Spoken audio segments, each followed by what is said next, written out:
നമ്മുടെ മാതാപിതാക്കൾ അല്ലാഹു തആല എല്ലാവർക്കും ആഫിയത്തുള്ള ദീർഘായുസ് നൽകി അനുഗ്രഹിക്കുമാറാവട്ടെ. വന്ദരായ സയ്യിദ് അബ്ബാസ് അലി ശിഹാബ് തങ്ങളും ആദരണീയരായ അബൂബക്കർ ഫൈളി മലയമ്മയും അയ്യൂബ് കോളിമാട് BSK തങ്ങൾ അവരൊക്കെ നമ്മുടെ സെൻറ്റർ ലക്ഷ്യമാക്കിക്കൊണ്ട് ഇങ്ങോട്ട് വന്നുകൊണ്ടിരിക്കുന്നു. ആദരണീയനായ വന്ദരായ നമ്മുടെ നായകർ ആലിക്കുട്ടി ഉസ്താദ് ഇവിടെ താഴെ ഇരിക്കുന്നുണ്ട്. തങ്ങൾ ഇവിടെ എത്തിക്കഴിഞ്ഞാൽ ഇൻഷാ അല്ലാഹ് നമ്മുടെ പരിപാടി ഇവിടെ ഔദ്യോഗികമായി തുടക്കം കുറിക്കും. അപ്പം അതിനു മുമ്പ് ഉസ്താദ് അവറുകൾ നിങ്ങൾ പോയി തുടങ്ങിക്കോളൂ എന്ന് പറഞ്ഞപ്പോൾ ഞാനിങ്ങോട്ട് കയറിപ്പോന്നാണ്. ഇനിയും ഉസ്താദിൻ്റെ മുന്നിൽ നിന്നാൽ ഇപ്പോൾ ഉസ്താദ് അവിടുന്ന് ആട്ടുന്ന കരുതിയപ്പോൾ നമുക്കറിയാം കേരളത്തിലെ വർത്തമാനകാല സാഹചര്യം മഹാരഥന്മാരായ അള്ളാഹുവിൻ്റെ ഔലിയാക്കളാൽ കെട്ടിപ്പടുത്ത സമസ്ത കേരള ജംഇയ്യത്തുൽ ഉലമ എന്ന് പറയുന്ന ഒരു വലിയ ആശയാധിഷ്ഠിത ആദർശ പ്രസ്ഥാനത്തിൻ്റെ പ്രവർത്തകരും അതിൻ്റെ പ്രചാരകരുമാണ് നമ്മളൊക്കെ. മഹാനായ വരക്കൽ ബഅലവി മുല്ലക്കോയ തങ്ങളാൽ അസ്ഥിവാരമിട്ട മഹാരഥന്മാരായ ധാരാളം ഉലമാക്കളിലൂടെ പ്രചാരം നേടുകയും മഹാനായ ശംസുൽ ഉലമായി EK അബൂബക്കർ മുസ്ലിയാർ ഖദ്ദസല്ലാഹു സിർറഹുൽ അസീസ് തങ്ങളവറുകളിലൂടെ ജനകീയമായി മാറുകയും ചെയ്ത ഇന്ന് വന്നിരായ സയ്യിദ് ജിഫ്രി മുത്തുക്കോയ തങ്ങളും ഉസ്താദ് ഷെയ്ഖുൽ ജാമിഅ ആലിക്കുട്ടി ഉസ്താദിനാൽ കർമ്മനിരതമായി നിൽക്കുകയും ചെയ്യുന്ന ഒരു പ്രസ്ഥാനമാണ് സമസ്ത കേരള ജംഇയ്യത്തുൽ ഉലമ എന്നുള്ളത്. ഒരു സംഘടന ഒരു പുതിയ പ്രതിഭാസവുമായി കൊണ്ട് കടന്നു വന്നതല്ല, മറിച്ച് നിലവിലുള്ള ആദർശങ്ങളെയും പ്രസ്ഥാനങ്ങളെയും നിലവിലുള്ള പരിശുദ്ധമായ ദീനിൻ്റെ ആദർശത്തെ നിലനിർത്താൻ വേണ്ടി ഒരു സുപ്രഭാതത്തിൽ വന്യരായ ഉലമാക്കളാൽ സ്ഥാപിതമായ ഒരു സംസ്ഥയാണ് ഈ സംഘടന. നമ്മളൊക്കെ അത് മനസ്സിലാക്കിയവരാണ്. അപ്പം അതുകൊണ്ട് തന്നെ ഒരു പുതിയ പ്രസ്ഥാനമായി കടന്നു വരാതെ നിലവിലുള്ള പ്രസ്ഥാനത്തിൻ്റെ ആദർശത്തെ ചോദ്യം ചെയ്യപ്പെടുന്ന രീതിയിലുള്ള പ്രവർത്തനങ്ങളൊക്കെ ചിലയിടങ്ങളിൽ നിന്ന് വരികയും പല രീതിയിലുള്ള വെല്ലുവിളികളാൽ ഉയർന്നു നിൽക്കുകയും ചെയ്ത ഒരു സാഹചര്യത്തിൽ നമുക്കറിയാം കേരളത്തിലെ മുസ്ലിം സമൂഹത്തിൻ്റെ ഇടയിൽ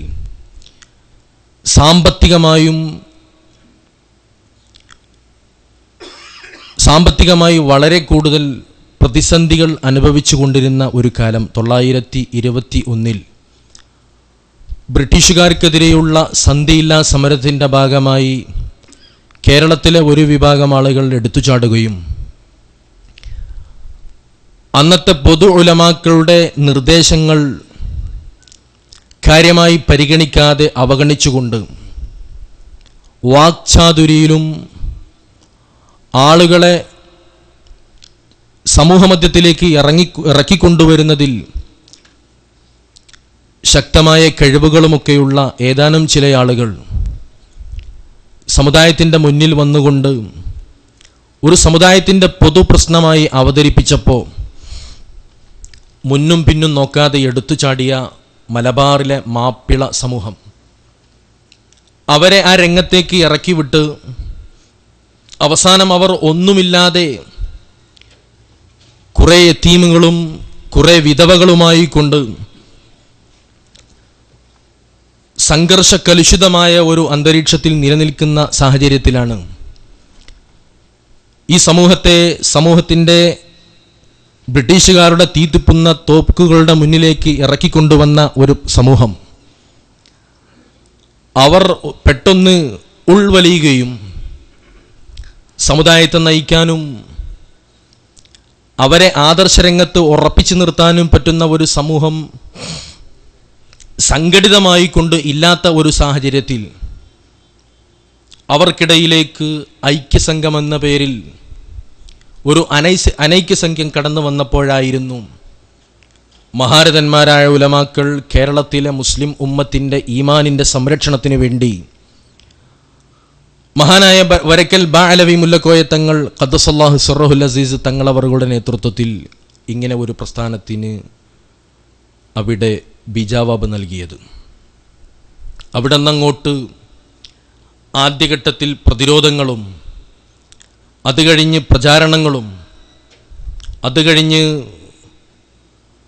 പുതിയ സംവിധാനങ്ങളുമൊക്കെ ഉടലെടുത്തുകൊണ്ട് ഈ സമുദായത്തിന് ആവശ്യമാവുന്ന രീതിയിൽ അവരെ ഈമാനികമായി നിലയുറപ്പിച്ചു നിർത്താനുള്ള സർവ്വവിധ ശ്രമങ്ങളുമായിരുന്നു സമസ്തയുടെ നമ്മുടെ നായകർ നടത്തിക്കൊണ്ടിരുന്നത്. അപ്പം അതുകൊണ്ട് തന്നെ നമ്മളൊക്കെ മനസ്സിലാക്കിയ പോലെ തന്നെ ഒരു പുതിയ പ്രസ്ഥാനമായി കടന്നു വരാതെ അഷ്റഫുൽ വറാ ത്വഹ റസൂലുള്ളാഹി സ്വല്ലല്ലാഹു അലൈഹി വസല്ലമ തങ്ങൾ അവിടുന്ന് പ്രവർത്തിച്ച് കാണിച്ചു തന്ന അവിടുത്തെ സുന്നത്തിനെ, അവിടുത്തെ മാതൃകായോഗ്യമായ ജീവിതത്തിൽ നിന്ന് അവിടുത്തെ സുന്നത്തിനെ കണ്ടും കേട്ടും അറിഞ്ഞും പഠിച്ച ഒരു സമൂഹത്തിൽ നിന്ന് പരിശുദ്ധമായ ദീൻ പുൽകിയവരാണ് നമ്മുടെ മുൻഗാമികൾ. അതുകൊണ്ട് തന്നെ പിഴക്കാനോ പിഴപ്പിക്കാനോ കഴിയാത്ത രീതിയിലുള്ള ഈമാനികമായ ഒരു ആവേശം എന്നൊന്നും നിലനിൽക്കുന്ന ഒരു സമൂഹത്തിൻ്റെ ഇടയിലേക്ക് അവരുടെ ഈമാനിൻ്റെ ഇടയിൽ വിള്ളൽ തീർക്കാനുള്ള ശ്രമങ്ങൾ നടത്തിയപ്പോൾ ആ ശ്രമങ്ങളെ മഹാരഥന്മാരായ ഉലമാക്കളൊക്കെ ശക്തിയുക്തം എതിർത്ത് തോൽപ്പിച്ചിട്ടുണ്ട്. അതിൽപ്പെട്ടവരായിരുന്നു നമ്മുടെ ഉലമാക്കളൊക്കെ. മഹാനായ ശംസുൽ ഉലമാ ഖദ്ദസല്ലാഹു സിർറഹുൽ അസീസ് തങ്ങളവറുകൾ പരിശുദ്ധമായ ദീന് നമ്മുടെ നാട്ടിലേക്ക് കടന്നു വന്ന മഹാരഥന്മാരായ സ്വഹാബത്തിൻ്റെ സാന്നിധ്യമില്ലാത്ത ഇടങ്ങളിലൊക്കെ പലപ്പോഴും സൂഫിയാക്കളിലൂടെയുമൊക്കെയാണ് പരിശുദ്ധമായ ഇസ്ലാം നമ്മുടെ നാട്ടിലേക്ക് കടന്നു വന്നത്. നമുക്കറിയാം മഹാനായ ഇന്ത്യയുടെ സുൽത്താൻ എന്ന പേരിൽ പ്രസിദ്ധനായ മഹാനായ ഖാജ മുഈനുദ്ദീൻ ചിശ്തി അജ്മീരി ഖദ്ദസല്ലാഹു സിർറഹുൽ അസീസ് മഹാനവറുകൾ അള്ളാഹുവിൻ്റെ പരിശുദ്ധമായ ദീനിൻ്റെ പ്രചരണത്തിന് വേണ്ടി ഹബീബ് ത്വഹ റസൂലുള്ളാഹി സ്വല്ലല്ലാഹു അലൈഹി വസല്ലമ തങ്ങൾ അവിടുത്തെ നിർദ്ദേശം മാനിച്ചുകൊണ്ട് ഇറാനിൽ നിന്ന് ഇറാഖിലേക്ക് കുടിയേറിപ്പാർത്ത ഗിയാസുദ്ദീൻ എന്ന് പറയുന്ന മഹാനായ ഒരു പണ്ഡിതൻ്റെ, മഹാനായ ഒരു സ്വാലിഹായ വ്യക്തിയുടെ മകനായിക്കൊണ്ടായിരുന്നു മഹാനായ ഖാജ മുഈനുദ്ദീൻ ചിശ്തി അജ്മീരി ഖദ്ദസല്ലാഹു സിർറഹുൽ അസീസ് തങ്ങളവറുകൾ ഭുജാനാഥനാവുന്നത്. പിതാവിൻ്റെ സമ്പന്നനായ ഒരു പിതാവ്, സാമ്പത്തികമായി കൊണ്ട് വലിയ സൗകര്യങ്ങളുള്ള ഒരു പിതാവിൻ്റെ പുത്രനായിക്കൊണ്ട് മഹാനായ ഖാജ തങ്ങളവറുകൾ ഭുജാതനാവുകയും പിതാവ് മരണപ്പെടുന്നതിൻ്റെ മുമ്പ് തൻ്റെ സമ്പത്ത് മുഴുവനും മക്കൾക്ക് അനിവാര്യമായ ഘട്ടത്തിൽ ഉപയോഗപ്പെടുത്താനുള്ള സമ്പത്തുകൾ മാത്രം ബാക്കി വെച്ച്, ഒരു തോട്ടം മാത്രം ബാക്കി വെച്ച് ബാക്കിയുള്ളത് മുഴുവനും പാവങ്ങൾക്ക് ദാനം ചെയ്തുകൊണ്ടായിരുന്നു പിതാവ് ലോകത്തിൽ നിന്ന് വിട പറയുന്നത്.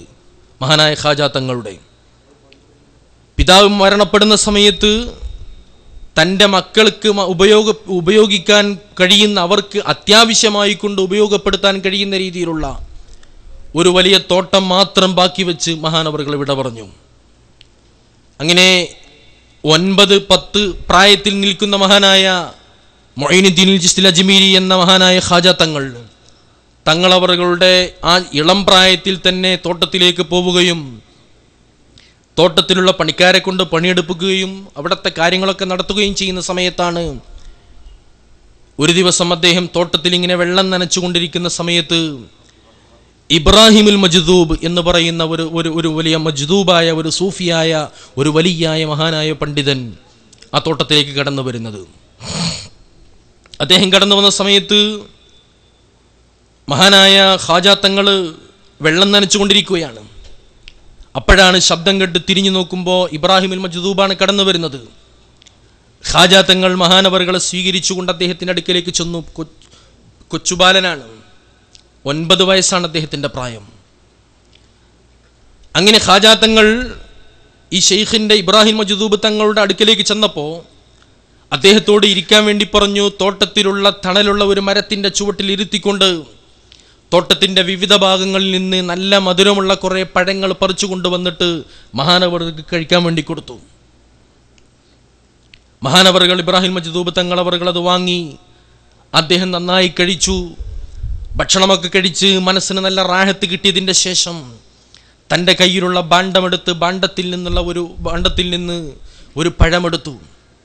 ആ പഴമെടുത്തിട്ട് ഇബ്രാഹിം മജ്ദൂബ് തങ്ങളവറുകൾ തൻ്റെ വായിലിട്ട് നന്നായി ചവച്ചരച്ചു. നന്നായി ചവച്ചിട്ട് അതിൻ്റെ ഒരു ഭാഗം തൻ്റെ വായിൽ നിന്ന് മഹാനായ ഖാജ മുഈനുദ്ദീൻ ചിശ്തി അജ്മീരി ഖദ്ദസല്ലാഹു സിർറഹുൽ അസീസ് തങ്ങളവറുകളുടെ ആ പിഞ്ചുബാലൻ്റെ വായിലേക്ക് അവിടെ നിന്ന് വെച്ചു കൊടുത്തു. അദ്ദേഹം അതങ്ങനെ ചവച്ചിറക്കി കഴിച്ചു. അതോടുകൂടി അദ്ദേഹത്തിൻ്റെ മനസ്സിൻ്റെ ഉള്ളിൽ, അദ്ദേഹത്തിൻ്റെ ശരീരത്തിൻ്റെ ഉള്ളിൽ പുതിയ പുതിയ ഓർമ്മകൾ, പുതിയ പുതിയ പ്രവർത്തനങ്ങൾ, അദ്ദേഹത്തിൻ്റെ മനസ്സിലും അദ്ദേഹത്തിൻ്റെ ബുദ്ധിയിലുമൊക്കെ പുതിയ പുതിയ ചിന്തകൾ കടന്നു വന്നു. അദ്ദേഹം ഇങ്ങനെ ചിന്തിച്ചു, ഞാൻ എന്തിനാണ് ഇങ്ങനെ ജീവിക്കുന്നത്? എൻ്റെ റബ്ബ് എന്തിനാണ് എന്നെ പടച്ചു വിട്ടിട്ടുള്ളത്?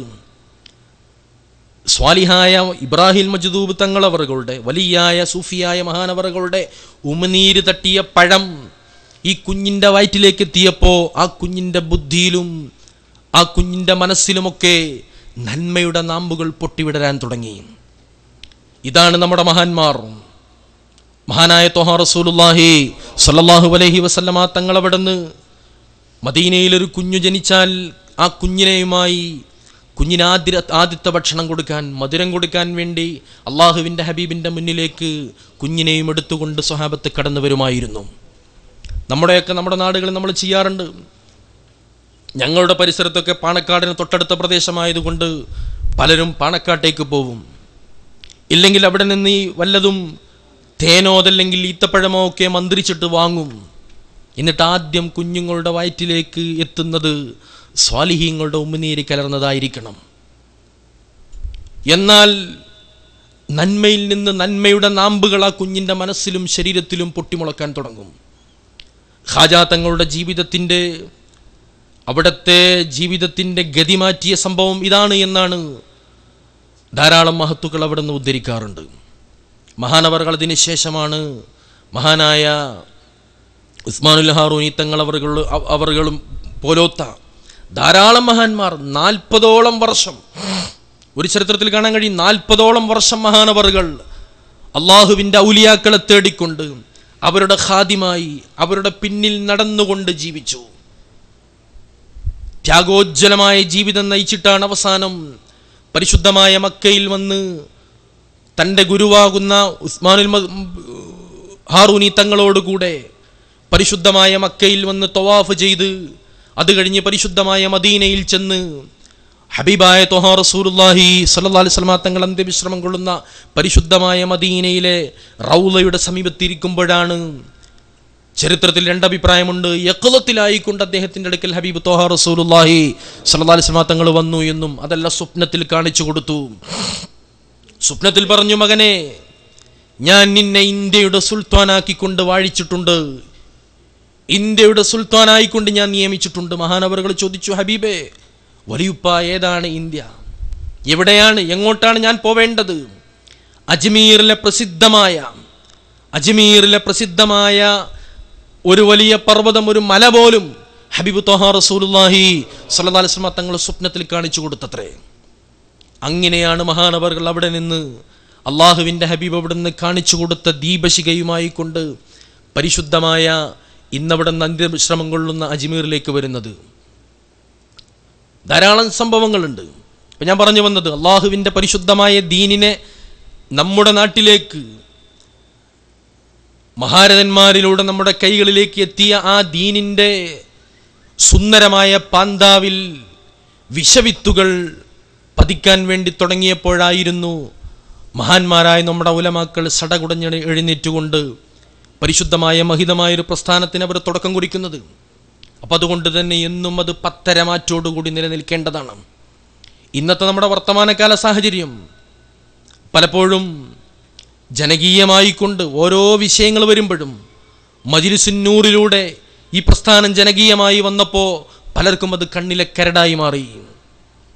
അതുപോലെ തന്നെ മറ്റുള്ള ബോർഡുകളുടെ പാഠ്യപദ്ധതികൾ പഠിപ്പിക്കുന്ന ഒരു സാഹചര്യം കേരളത്തിലെ സമൂഹങ്ങൾ മുഴുവനും ഏറ്റെടുത്തപ്പോൾ ഇസ്ലാം മത വിദ്യാഭ്യാസ ബോർഡിൻ്റെ പുസ്തകം തന്നെ വേണം, സമസ്തയുടെ ആദർശം തന്നെ പഠിപ്പിക്കണം എന്നുള്ള ഒരു ചിന്തയിലേക്ക് സമൂഹം മൊത്തം മാറിയപ്പോൾ അതിനിടയിലും പലർക്കും അതൊരു അസൂയയായിക്കൊണ്ട് മാറിപ്പോയി. ഇങ്ങനെ പല രീതിയിൽ പ്രതിസന്ധികൾ ഓരോ ഘട്ടത്തിൽ കടന്നുപോയപ്പോഴും മഹാന്മാരായ അള്ളാഹുവിൻ്റെ ഔലിയാക്കൾ അവരൊക്കെ ഇതിൻ്റെ പിന്നിൽ നിന്നുകൊണ്ട് ഇതിൻ്റെ പ്രവർത്തനങ്ങളെ നിയന്ത്രിച്ചു. മഹാനായ ശംസുൽ ഉലമാ ഖദ്ദസല്ലാഹു സിർറഹുൽ അസീസ് തങ്ങളവറുകളെ കുറിച്ച് നമ്മൾ എപ്പോഴും കേൾക്കാറുണ്ട്, അവിടുന്ന് എപ്പോഴും പറയാറുണ്ട്, സമസ്ത ഇത് അള്ളാഹുവിൻ്റെ ഔലിയാക്കളാൽ സ്ഥാപിച്ച ഒരു പ്രസ്ഥാനമാണ്. അള്ളാഹുവിൻ്റെ ഔലിയാക്കളാണ് ഇത് സ്ഥാപിച്ചിട്ടുള്ളത്. ഇതിനെ നിയന്ത്രിക്കുന്നതും ഇതിൻ്റെ തീരുമാനങ്ങളും ഇതിൻ്റെ പ്രവർത്തനങ്ങളും ഇതിൻ്റെ ചലനങ്ങളും എല്ലാം നിയന്ത്രിക്കുന്നത് അള്ളാഹുവിൻ്റെ ഔലിയാക്കളാണ്. ഔലിയാക്കളാൽ സ്ഥാപിതമായ ഒരു പ്രസ്ഥാനമാണ് സമസ്ത കേരള ജംഇയ്യത്തുൽ ഉലമ എന്നുള്ളത്. ഔലിയാക്കളും സൂഫിയാക്കളും എന്നും ഈ പ്രസ്ഥാനത്തിൻ്റെ കാവൽക്കാരായിക്കൊണ്ട് അവരെന്നും ഇതിൻ്റെ മുന്നിലും ഇതിൻ്റെ പിന്നിലും ഉണ്ടായിട്ടുണ്ട്. അവരിലൂടെ നിയന്ത്രിക്കപ്പെട്ടു, അവരിലൂടെ പഥേയം നടന്നുപോയി, അവരിലൂടെ ആദർശങ്ങളും പ്രസ്ഥാനങ്ങളും എല്ലാം അവരിലൂടെയാണ് കടന്നുപോയത്. ഓരോ നിയന്ത്രണങ്ങളിലും ഓരോ പ്രവർത്തനങ്ങളിലും ആ അള്ളാഹുവിൻ്റെ മഹാന്മാരുണ്ടായിട്ടുണ്ട്. മഹാനായ ഖുത്ബുസ്സമാൻ സയ്യിദ് അലവി തങ്ങളവറുകളെ അവിടുത്തെ മഖാമ് ഈ പ്രസ്ഥാനത്തിനെ ഏൽപ്പിച്ചപ്പോൾ, ഈ പ്രസ്ഥാനവുമായി ബന്ധപ്പെട്ടൊരു സ്ഥാപനത്തെ ഏൽപ്പിച്ചപ്പോൾ അന്ന് പലരും പറയാറുണ്ടായിരുന്നു, സത്യത്തിൽ അത് ഭൗതികമായ കോടതിയിൽ നിന്നുള്ള ഒരു കൽപ്പനയല്ലാതെ മറിച്ച് മഹാനായ ഖുത്ബുസ്സമാൻ തങ്ങളവറുകൾ തന്നെ അവിടെ നിന്ന് ഏൽപ്പിച്ചു കൊടുത്തതാണ്. അവിടുത്തെ മഖാമ് ആര് ഭരിക്കണമെന്ന്, അവിടുത്തെ മഖാമിൻ്റെ ഇമാറത്ത് ആര് നടത്തണമെന്ന് അത് മഹാനവറുകൾ നിശ്ചയിച്ചതാണ് എന്ന് നമ്മുടെ ഉസ്താദുമാരൊക്കെ പലപ്പോഴും പറയാറുണ്ട്. ഇങ്ങനെ ഓരോ ഘട്ടവും മഹാനായ ശംസുൽ ഉലമാ ഖദ്ദസല്ലാഹു സിർറഹുൽ അസീസ് തങ്ങളവറുകൾ അള്ളാഹുവിൻ്റെ ഔലിയാക്കളുമായി നിരന്തരം ഇടപഴകിക്കൊണ്ട്, നമ്മളൊക്കെ പലപ്പോഴും ചരിത്രത്തിൽ കേൾക്കാറുണ്ട്, മഹാന്മാരായ അള്ളാഹുവിൻ്റെ ഔലിയാക്കൾ അവരൊക്കെ ഒരു സ്വീകാര്യതയ്ക്ക് വേണ്ടി മഹാനായ ഇമാം ബൂസുരി റളിയല്ലാഹു തആല അൻഹു മഹാനവറുകൾ തൻ്റെ ബുർദയുടെ സ്വീകാര്യത അള്ളാഹുവിൻ്റെ ഹബീബ് അത് സ്വീകരിച്ചു എന്ന് മനസ്സിലാക്കാൻ ഹബീബ് ത്വഹാ റസൂലുള്ളാഹി സ്വല്ലല്ലാഹി അലൈഹി വസല്ലം തങ്ങൾ അവിടുത്തെ രചനകളിൽ സ്വപ്നത്തിലായിക്കൊണ്ട് അവിടെ നിന്ന് ഇടപെട്ടു എന്ന് ചരിത്രത്തിലൊക്കെ നമ്മൾ കേൾക്കാറുണ്ട്. ചരിത്രങ്ങളിലൊക്കെ അത് കാണാൻ കഴിയും.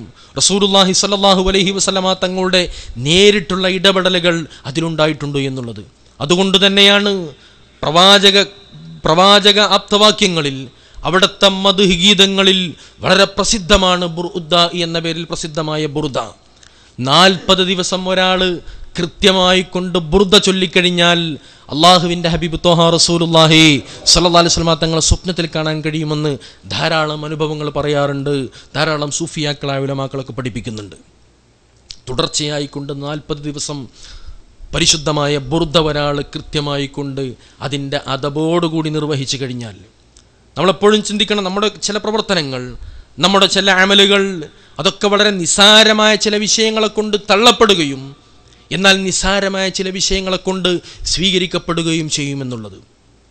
നമ്മുടെ ചില പ്രവർത്തനങ്ങൾ, നമ്മുടെ ചില അമലുകളൊക്കെ ഇപ്പം നിസ്കാരത്തിൽ നമുക്കറിയാം, നിസ്കാരത്തിൽ നമ്മൾ സുജൂദ് ചെയ്യുന്ന സമയത്ത് സുജൂദിൽ ഒരു ശാഫിഈ മദ്ഹബ് അനുസരിച്ച് നിസ്കരിക്കുന്ന ഒരാളെ സംബന്ധിച്ചിടത്തോളം സുജൂദിൽ 7 അവയവങ്ങൾ വെക്കൽ നിർബന്ധമാണ് എന്നുള്ളതും, അതുപോലെ തന്നെ സുജൂദിൽ അവൻ്റെ കാൽ വിരലുകളുടെ പള്ള പലപ്പോഴും പലരും ശ്രദ്ധിക്കാത്തൊരു വിഷയമാണ്.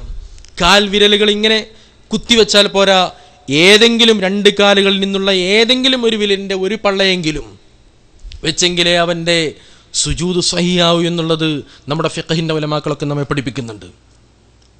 അപ്പം നമ്മുടെ അശ്രദ്ധ കൊണ്ട് അതൊക്കെ ചിലപ്പോൾ അത് തള്ളപ്പെട്ടേക്കാം നമ്മുടെ അമലുകൾ. അതുപോലെ തന്നെയാണ് പരിശുദ്ധമായ കഅബയിൽ തവാഫ് ചെയ്യുന്ന സമയത്ത് നമ്മുടെ ഫിഖഹിൻ്റെ കിതാബിലൊക്കെ കാണാൻ കഴിയും, അതിൻ്റെ സൂക്ഷ്മതയ്ക്ക് വേണ്ടി ആ കഅബയുടെ മൂലയിൽ നിന്നുകൊണ്ട് ഹജറുൽ അസ്വദിലേക്ക് തിരിഞ്ഞിട്ട് പിന്നീട് നമ്മൾ തവാഫ് തുടങ്ങുന്ന സമയത്ത് ഒരൽപ്പം നഷ്ടപ്പെടാൻ സാധ്യതയുണ്ട്. അതുകൊണ്ട് ആ മൂലയിലേക്ക് പോവാതെ ഹജറുൽ അസ്വദിൻ്റെ ഇവിടെ നമ്മൾ അങ്ങോട്ട് ചെല്ലുന്ന സമയത്ത് മൂലയിലേക്ക് എത്തുന്നതിൻ്റെ മുമ്പ് റുക്നുൽ യമാനി കഴിഞ്ഞിട്ട് അടുത്ത മൂല വരുന്നതിൻ്റെ മുമ്പ് ആദ്യം കഅബയുടെ ഭാഗത്തേക്ക് തിരിഞ്ഞിട്ട് പിന്നീട് അങ്ങോട്ട് തവാഫ് ചെയ്യുന്ന സമയത്ത് പരിപൂർണമായി കൊണ്ട് നമ്മുടെ തവാഫ് നമുക്ക് കിട്ടുമെന്നുള്ളത് ഞാൻ പറഞ്ഞെങ്കിൽ മനസ്സിലായോ? മനസ്സിലായില്ലേ? നിങ്ങൾ ഇപ്പം തന്നെ ഉറങ്ങുക, പരിപാടി തുടങ്ങിയിട്ടില്ല. ഇങ്ങനെ ഓരോ പ്രവൃത്തിയും നമ്മുടെ അമലുകളൊക്കെ അതുപോലെ തന്നെയാണ് പലരും. ഞാൻ പലപ്പോഴും പറയാറുണ്ട്, പല ആളുകളും നമുക്കറിയാം പരിശുദ്ധമായ മക്കയിൽ മസ്ജിദുൽ ഹറാമിൽ ഒരു റക്അത്തിനിക്ക് 1,00,000 റക്അത്തിന്റെ കൂലിയുണ്ട്. 1,00,000 റക്അത്തിന്റെ കൂലി. എന്നാൽ പല ആളുകളും പലരും പറയാറുണ്ട്, ഇവിടുന്ന് നേരെ മക്കയിൽ ജിദ്ദയിൽ നിന്ന് അങ്ങോട്ട് മക്കയിലേക്ക് പോവും, നേരെ ചെല്ലും, മത്താഫിലേക്ക് ഇറങ്ങും, തവാഫ് ചെയ്യും, അത് കഴിഞ്ഞ് പിന്നെ മഖാം ഇബ്രാഹിമിൻ്റെ ബേക്കിൽ നിന്ന് 2 റക്അത്ത് നിസ്കരിക്കും, നിസ്കാരം കഴിഞ്ഞ് സഅയും ചെയ്ത് മുടിയും മുറിച്ചിട്ട് ഏറ്റവും 10 റിയാലിന് ഏത് വണ്ടിയാണോ എവിടെ നിന്ന് കിട്ടാനുള്ളത് അത് നോക്കിയിട്ട് പെട്ടെന്ന് പുറത്തേക്ക് ഇറങ്ങും. സത്യത്തിൽ ഇവിടെ നമ്മൾ കഴിയുന്ന സമയത്ത് നമ്മുടെ എത്ര ആളുകൾ, ലക്ഷക്കണക്കിന് ആളുകൾ ലോകത്തിൻ്റെ നാനാഭാഗത്ത് നിന്ന് പരിശുദ്ധമായി ഭൂമിയിലെത്താനൊക്കെ വേണ്ടി എത്ര കൊതിക്കുന്നവരുണ്ട്. മഹാനായ ത്വഹ റസൂലുള്ളാഹി സ്വല്ലല്ലാഹു അലൈഹി വസല്ലം തങ്ങളുടെ ഒരു ദുആ പഠിപ്പിക്കാറുണ്ട്. അല്ലാഹുമ്മ ജഅലി തൗഫീഖ റഫീഖനാ വസ്വിറാത്തുൽ മുസ്തഖീമ ത്വരീഖനാ. എന്താണ് അല്ലാഹുമ്മ ജഅലി തൗഫീഖ റഫീഖനാ? അല്ലാഹുവേ തൗഫീഖിനെ ഞങ്ങൾക്ക് റഫീഖാക്കി തരണേ. എന്താണ് തൗഫീഖിനെ റഫീഖാക്കുക എന്ന് പറഞ്ഞാൽ? നമ്മുടെ മുന്നിൽ അവസരങ്ങൾ വരുന്ന സമയത്ത് ആ അവസരങ്ങളെ ഉപയോഗപ്പെടുത്താനുള്ള സാഹചര്യങ്ങൾ ഉണ്ടാവണം. അവസരങ്ങൾ ഉപയോഗപ്പെടുത്തുക എന്ന് പറഞ്ഞാൽ എല്ലാ ആഴ്ചയും ലീവാണ്, എല്ലാ ആഴ്ചയിലും വെള്ളിയാഴ്ച ദിവസം ലീവാണ്. ആ വെള്ളിയാഴ്ച ഉദാഹരണത്തിന് ഇസ്ലാമിക് സെന്ററിന്റെ തൊട്ടടുത്ത് താമസിക്കുന്ന ഒരാൾ, അല്ലെങ്കിൽ ഇസ്ലാമിക് സെന്ററിൽ തന്നെ താമസിക്കുന്ന ഒരാൾ, ഇസ്ലാമിക് സെന്ററിൽ ധാരാളം ഇവിടെ സ്വലാത്ത് നടക്കുന്നുണ്ട്, മജ്ലിസുന്നൂർ നടക്കുന്നുണ്ട്. ഈ സമയത്ത് ഒരാൾക്ക് തോന്നുന്നു മജ്ലിസുന്നൂറിന് പോയപ്പോൾ കിട്ടുക ഒന്നും കിട്ടാനും ചിലപ്പോൾ കഴിഞ്ഞാൽ ഇപ്പോൾ ഒരു ചായയും ഒരു ഉണ്ട എന്തെങ്കിലും കിട്ടും. എന്നാൽ ഷർഫിക്കാണ്ട് ഇറങ്ങിയാലോ അവിടെ ഇഷ്ടം പോലെ ആൾക്കാരെ കിട്ടും. സംസം ബൂഫീൻ്റെ അടുത്ത് പോയിട്ട് വിളിക്കുക, അസ്സലാമു അലൈക്കും ഇജ്ജോടെ, വാലൈക്കും അസ്സലാം, ഞാൻ സംസം ബൂഫീൻ്റെ അടുത്തുണ്ട് അറിയും. അപ്പം നാട്ടുകാരൊക്കെ ഒന്ന് കാണാം, ഒന്ന് കൂടി ആടിയിട്ട് ഒന്ന് പിരിയാം. അതല്ലെങ്കിൽ മുകളിലേക്ക് കയറി പോകുന്നതിനേക്കാളും നല്ലത് ഞാനിവിടെ റൂമിലൊന്ന് കിടന്നുറങ്ങിയാൽ, അല്ലെങ്കിൽ എൻ്റെ മുന്നിലുള്ള എൻ്റെ ആധുനിക സൗകര്യങ്ങൾ ഉപയോഗപ്പെടുത്തിക്കൊണ്ട് പുതിയ അപ്ഡേറ്റുകളും പുതിയ വാർത്തകളും പുതിയ വിവരങ്ങളുമൊക്കെ അറിയാൻ എൻ്റെ മുന്നിൽ വഴികളുണ്ടല്ലോ, അതും കുത്തിക്കുറിച്ച് അങ്ങനെ നിന്ന് കഴിഞ്ഞാൽ സത്യത്തിൽ അവനെ സംബന്ധിച്ചിടത്തോളം അവന് തൗഫീഖ് നഷ്ടപ്പെട്ടു എന്നാണ്. അതുപോലെ തന്നെ പരിശുദ്ധമായ മക്കയിലേക്ക് നമുക്കറിയാം 10-13 റിയാൽ അല്ലെങ്കിൽ 16 റിയാൽ കൊടുത്താൽ അല്ലെങ്കിൽ 10 റിയാൽ കൊടുത്താൽ പരിശുദ്ധമായ മക്കയിൽ പോയിട്ട് ഒന്ന് തവാഫ് ചെയ്തു പോരാം, ഇല്ലെങ്കിൽ ഒരു ഉംറ എടുത്തു പോരാം. അപ്പോൾ ഒരാൾ ചിന്തിച്ചു, വെള്ളിയാഴ്ച ഏതായാലും ലീവല്ലേ, അല്ലാത്ത ദിവസങ്ങളൊന്നും കാര്യമായിട്ട് ഉറക്കം കിട്ടാറില്ല. പല പ്രവാസികളും പറയാറുണ്ട്, ഒരു അലാറം അടിക്കാതെ ഒന്ന് ഉറങ്ങിയിട്ടൊന്ന് ഉണരാനുള്ളൊരു അവസരം കിട്ടാൻ വേണ്ടിയിട്ട് നാട്ടിൽ പോകുന്ന വേണമെന്ന്. അലാറം വെച്ചിട്ട് എണീറ്റിട്ട് ഡ്യൂട്ടിക്ക് പോവുക, എന്നാ മരിക്കണ ഡ്യൂട്ടിൻ്റെ ഇടയിൽ വന്നിട്ട് ഇപ്പോൾ 2 മണിക്കൂർ റെസ്റ്റ് ഉണ്ടെങ്കിൽ ആ റെസ്റ്റിൽ നിന്ന് അലാറം വെച്ച് എണീക്കുക. ഇതൊന്നും ഇല്ലാതെ ഒന്ന് ഉറങ്ങണമെങ്കിൽ ലീവിൽ നാട്ടിൽ തന്നെ പോകണമെന്ന് പറയും. അപ്പം അങ്ങനെയൊന്നും ഇല്ലാത്തൊരു സാഹചര്യം വെള്ളിയാഴ്ച എന്തായാലും എന്താണ്, നേരം വിളിക്കുമ്പോൾ അങ്ങോട്ട് കിടന്നാൽ, അല്ലെങ്കിൽ വൈകിട്ട് ഇപ്പം രാത്രി ചില ആളുകളൊക്കെ ചെയ്യാറുണ്ട്, രാത്രിയൊക്കെ 12 മണിക്കും 1 മണിക്കൊക്കെ പോയി കിടന്നാൽ പിന്നെ ജുമേൻ്റെ ഒരു 1/2 മണിക്കൂർ മുമ്പ് കുളിച്ചിട്ട് പള്ളിയിലേക്ക് എത്താനുള്ളൊരു സമയം ബാക്കി വെച്ചിട്ട് എണീറ്റ് പോകാൻ പറ്റുന്നൊരു സാഹചര്യം. എന്നാൽ അതൊന്നും ഉപയോഗപ്പെടുത്താതെ ഒരാൾ വെള്ളിയാഴ്ച ലീവാണ്, പരിശുദ്ധമായ മക്കയിൽ പോയാൽ എനിക്ക് എത്ര കൂലി കിട്ടും? ഞാൻ പലപ്പോഴും ഇവിടെ പറഞ്ഞിട്ടുണ്ട്, 19 വർഷം പരിശുദ്ധമായ മക്കയിൽ ഉഴ്തൈബിയയിൽ ജീവിച്ച ഒരു സഹോദരനെ നേരിട്ട് ഞാൻ കണ്ടിട്ടുണ്ട്. 19 വർഷം അദ്ദേഹം ജീവിച്ചിട്ട് ജീവിതത്തിൽ ഒരു ഹജ്ജ് പോലും അദ്ദേഹം നിർവഹിച്ചിട്ടില്ല. ഒരൊറ്റ ഉംറയാണ് നിർവഹിച്ചത്. അത് തന്നെ അദ്ദേഹത്തിൻ്റെ ഉമ്മ വന്ന സമയത്ത് ഉമ്മയുടെ ആ വീൽ ചെയർ പിടിക്കാനുള്ള ഒരു അവസരം ഉണ്ടായപ്പോൾ അങ്ങനെ ഒരു ഉംറ കിട്ടി അദ്ദേഹത്തിനിക്ക്. അതല്ലാതെ അദ്ദേഹം സ്വന്തമായി കൊണ്ട് പരിശുദ്ധമായ മക്കയിൽ പോയി മസ്ജിദുൽ ഹറാമിൽ പോയി ഒരു ഉംറ പോലും നിർവഹിച്ചിട്ടില്ല. ഒരൊറ്റ ഹജ്ജും ചെയ്തിട്ടില്ല. 19 കൊല്ലം ജീവിച്ചു ഉഴ്തൈബിയയിൽ. അല്ലാഹു തആല അതിന് തൗഫീഖ് കൊടുത്തില്ല. പലരും പറയാറുണ്ട് നാട്ടിൽ നിന്നൊക്കെ പഴയ കാലത്തൊക്കെ ഇങ്ങോട്ട് ഉംറയ്ക്ക് വന്നിട്ട് ഇഷ്ടം പോലെ 4, 5, 6 തവണയ്ക്ക് ഉംറയ്ക്ക് വന്നിട്ട് മക്കയിലൊക്കെ ഫുന്തുക്കിലൊക്കെ ജോലി കിട്ടി 5 വക്ത് നിസ്കാരം ജമാഅത്തായിക്കൊണ്ട് ഹറമിൽ ചെന്ന് നിസ്കരിക്കാൻ അവസരം ഉണ്ടായിട്ടും അപ്പോഴൊന്നും പോകാൻ തോന്നിയില്ല. പിന്നെ പറയും ഇനി എന്തായാലും വേണ്ടില്ല, അങ്ങനെ ഒരു അവസരം കിട്ടിയ ഒരു വക്ത് പോയി ഞാൻ ഒഴിവാക്കാതെ ഞാൻ പോകുമെന്ന് പറയും. പക്ഷെ ആ അവസരം പിന്നെ ഉണ്ടാവില്ല എന്ന് അവർക്കറിയാം. അവസരം ഉണ്ടാവുമ്പോൾ അത് ഉപയോഗപ്പെടുത്താനുള്ളൊരു സാഹചര്യം ഉണ്ടാവണം. നമ്മുടെ മുന്നിൽ അവസരം വരുമ്പോൾ, അതാണ് പള്ളിയുടെ തൊട്ട മുന്നിൽ താമസിക്കുന്ന ഒരാൾ, അല്ലെങ്കിൽ പള്ളിയുടെ തൊട്ടടുത്ത് കടയിട്ട് ജീവിക്കുന്ന ഒരാൾക്ക് 5 വക്ത് നിസ്കാരത്തിനിക്കും കടയടിച്ചിട്ട് പള്ളിയിലേക്ക് പോകാനുള്ള അവസരം ഉണ്ടാകും. പക്ഷെ അപ്പം കരുതുന്നത് ഒരു 10 മിനിറ്റെങ്കിലും ഒന്ന് കാല് നീട്ടി റൂമിൽ പോയിരുന്നൊരു കട്ടൻ ചായ ഉണ്ടാക്കി ഇരുന്നാൽ അതൊരു കാര്യമില്ലെന്ന് കരുതിയിട്ട് കടയും ലോക്ക് ചെയ്ത് നേരെ റൂമിലേക്ക് പോകും. പറ്റുന്ന ആളുകളൊക്കെ പള്ളിയിൽ പോകും. കുറച്ചാളുകൾ ഇങ്ങനെ ഇങ്ങോട്ട് പോകണം പള്ളിക്ക്, കുറച്ചാൾ അങ്ങോട്ട് പോകണം, അത് റൂമിലേക്ക് ആയിരിക്കും.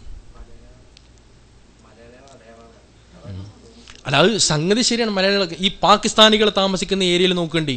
ഞാൻ നാളെ ഇവിടെ നിന്ന് എൻ്റെ കൂടെയുള്ള പല സുഹൃത്തുക്കളും പറഞ്ഞു, സബഴീമിൽ പാകിസ്ഥാനികൾ നിറയെ താമസിക്കുന്ന ഒരു സ്ഥലത്ത് ചെന്നപ്പോൾ അസർ ജമാഅത്തിന് പള്ളി 3/4 ഭാഗം ആളുകളുണ്ട്. നോക്കുന്ന സമയത്ത് സൗദികൾ വളരെ കുറവാണ്, ബഹുഭൂരിപക്ഷവും പാകിസ്ഥാനികളും ഉത്തരേന്ത്യക്കാരുമാണ്.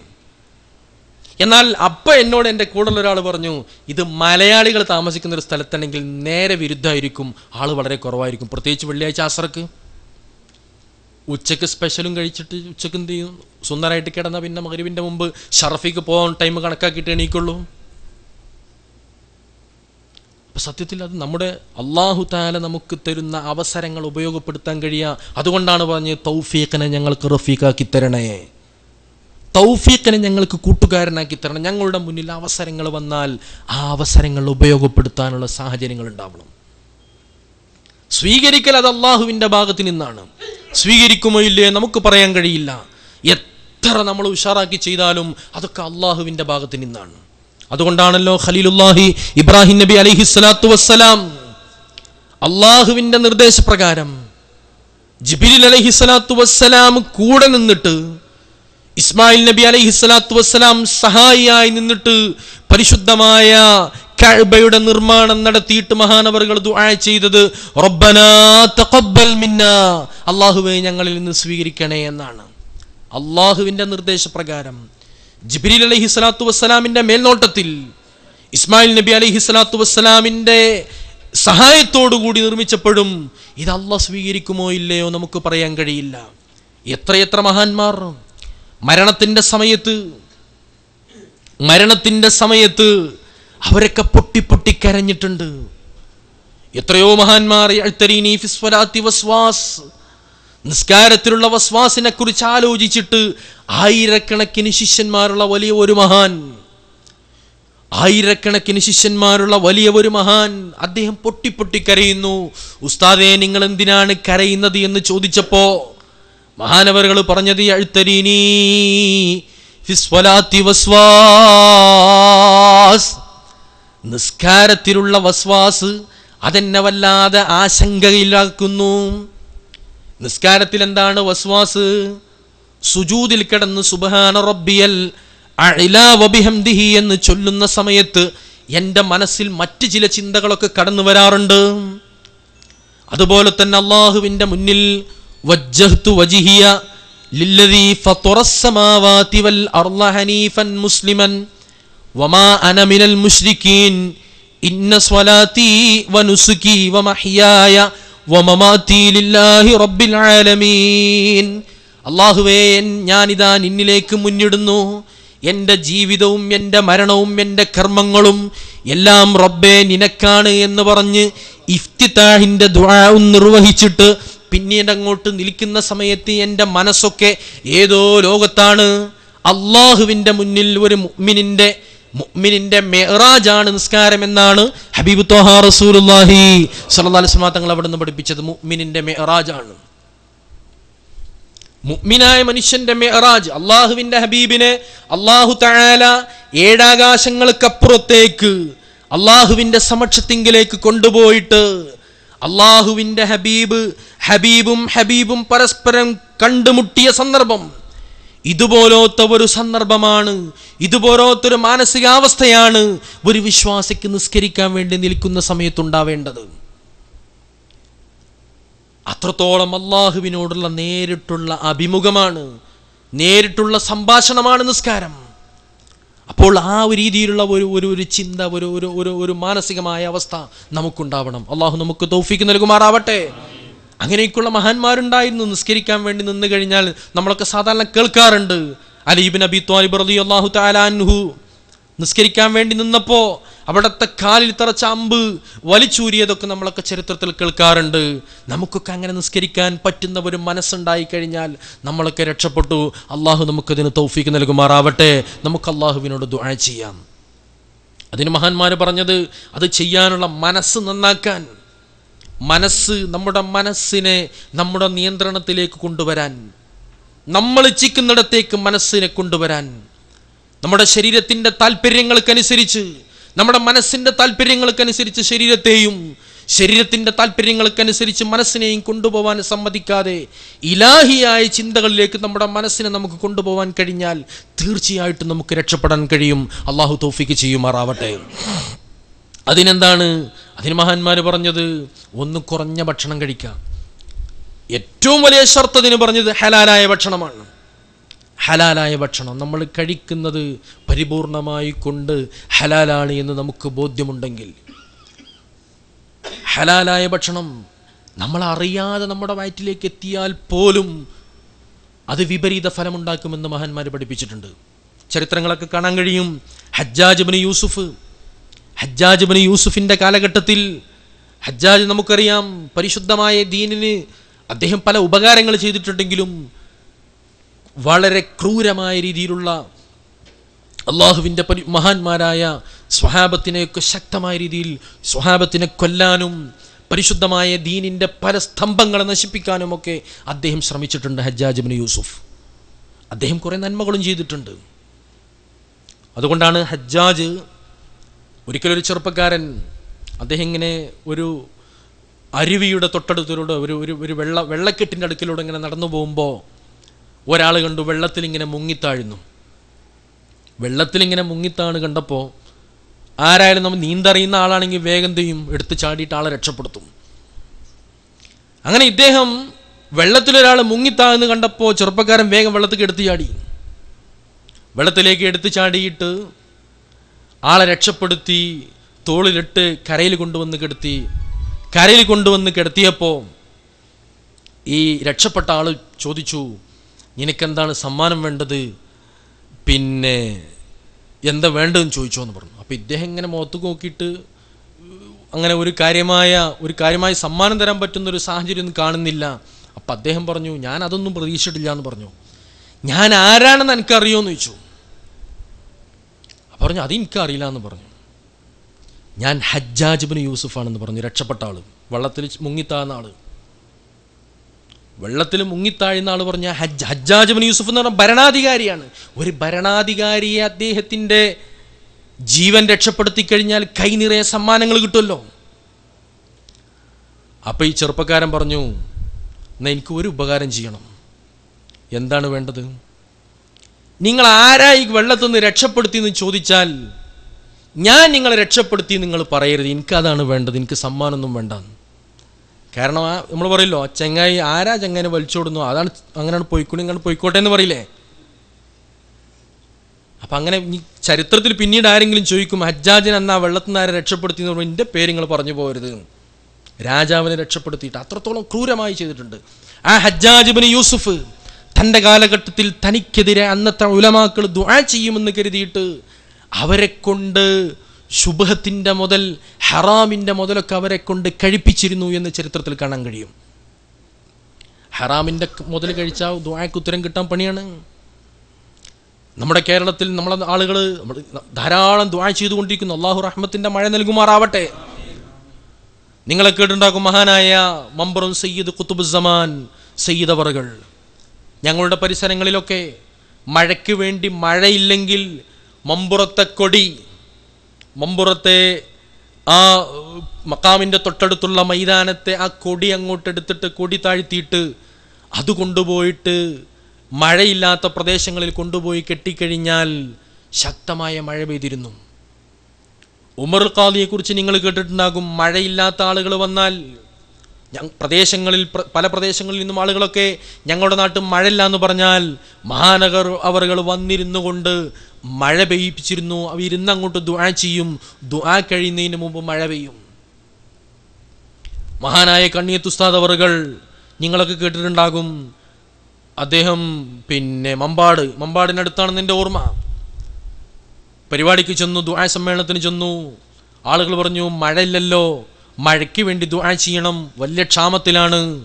മഹാനവറുകൾ കുറച്ചു നേരം ദുആ ചെയ്തു, മഴ പെയ്തില്ല. പറഞ്ഞു അല്ലാഹുവേ മഴ പെയ്തിട്ടില്ലെങ്കിൽ അഹ്മദ് ഇവിടുന്ന് എണീക്കൂല എന്ന് പറഞ്ഞു. മഹാനവറുകൾ അത് പറഞ്ഞതോടുകൂടി കാർമേഘം ഇരുണ്ടുകൂടി ശക്തമായ മഴ പെയ്തു. ഇങ്ങനെ എത്രയെത്ര അനുഭവങ്ങൾ ഞങ്ങളുടെ നാട്ടിൽ. എൻ്റെ മഹലിൽ ഒരു ദുആ സമ്മേളനം ഇപ്പോഴും നടക്കാറുണ്ട്. പഴയ കാര്യങ്ങളിലൊക്കെ എനിക്കൊക്കെ നല്ല ഓർമ്മയുണ്ട്. അന്നൊക്കെ ഞങ്ങളോട് ആളുകൾ പറയും വെങ്കുളം എന്നുള്ള പ്രദേശം, അവിടെ വെങ്കുളത്ത് ദുആ സമ്മേളനം ഉണ്ടെങ്കിൽ ഇൻഷാ അല്ലാഹ് അന്ന് മഴ പെയ്യുമെന്ന് പറയും. ദുആ സമ്മേളനത്തിന് പോകുന്നതിന് മുമ്പ് ആളുകളൊക്കെ പുറത്തെന്തെങ്കിലുമൊക്കെ ചിക്കിയിട്ടിട്ടുണ്ടെങ്കിൽ, ഡ്രസ്സൊക്കെ അലക്കാനിട്ടുണ്ട്, അതൊക്കെ ഉള്ളിൽ എടുത്ത് വെക്കും. കാരണം എന്താണ്, തിരിച്ചു വരുമ്പോഴേക്കും മഴ പെയ്തിട്ടുണ്ടാകും. അങ്ങനെ മഴ നനയാൻ പറ്റാത്ത സാധനങ്ങളൊക്കെ ഇട്ട് മൂടി വെച്ചിട്ടാണ് ദുആക്ക് പോവാറുള്ളത്. പായൊക്കെ പിടിച്ചിട്ട് പോകും. മഹാനായ കോയക്കുട്ടി ഉസ്താദ് അവറുകൾ സമസ്തയുടെ പ്രസിഡന്റായിരുന്ന, അള്ളാഹു അവിടുത്തെ ദറജ ഉയർത്തി കൊടുക്കുമാറാവട്ടെ. മഹാനവറുകളെ പോലത്തെ ഉസ്താദുമാരൊക്കെ വരും. രാത്രി 12 മണിക്ക് ശേഷമാണ് പരിപാടി തുടങ്ങൽ തന്നെ. പരിപാടി തുടങ്ങി തിരിച്ചു പോരുന്ന സമയത്ത് മഴ പെയ്തിട്ട്, മഴ കൊണ്ടിട്ട് വിറച്ചുകൊണ്ടാണ് ഞങ്ങളൊക്കെ വീട്ടിലേക്ക് തിരിച്ചു വരാറുള്ളത്. അങ്ങനത്തെ മുസ്തജാബു ദഅവത്തുകളായ ദുആക്ക് ഉത്തരം കിട്ടുന്ന അങ്ങനത്തെ വലിയ വലിയ മഹാന്മാരൊക്കെ ഉണ്ടായിരുന്നു നമ്മുടെ നാടുകളിൽ. ഇപ്പോഴും ഉണ്ടാകും. അള്ളാഹുവിൻ്റെ സ്വാലിഹീങ്ങളൊക്കെ നമുക്ക് കണ്ടെത്താൻ കഴിയാത്ത ആളുകൾ, സ്വാലിഹീങ്ങൾ ഉണ്ടാകും, അള്ളാഹുവിൻ്റെ ഔലിയാക്കൾ ഉണ്ടാകും. ഈ ദുനിയാവിൻ്റെ നിയന്ത്രണം നമ്മളൊക്കെ കേട്ടിട്ടുണ്ടാകും. ഈ നാട്ടിൽ നമ്മുടെ ദുനിയാവിൽ, അള്ളാഹുവിൻ്റെ ദുനിയാവിലെ ഓരോ കാര്യങ്ങളും നിയന്ത്രിക്കുന്നത് അള്ളാഹുവിൻ്റെ ഔലിയാക്കളാണ്. മഴയും സമുദ്രത്തെയും എല്ലാം നിയന്ത്രിക്കുന്നത്, അതിനൊക്കെ നിയന്ത്രിക്കാൻ പറ്റുന്ന ആളുകളെ, കുറേ ഉദ്യോഗസ്ഥന്മാരെ അള്ളാഹു തആല നിയമിച്ചിട്ടുണ്ട്. അവരാണ് റിജാലുൽ ഗായിബീൻ. നമുക്കറിയാത്ത കുറേ ആളുകൾ. അവരാരാണെന്ന് നമുക്ക് തിരിച്ചറിയാൻ കഴിയില്ല. അവരുടെ വില ചിലപ്പോൾ നമുക്ക് അവരുടെ ജീവിതത്തിൽ നമുക്ക് കാണാൻ, അവരെ കൊണ്ട് കാണാൻ കഴിയില്ല. അത്തരം ആളുകൾ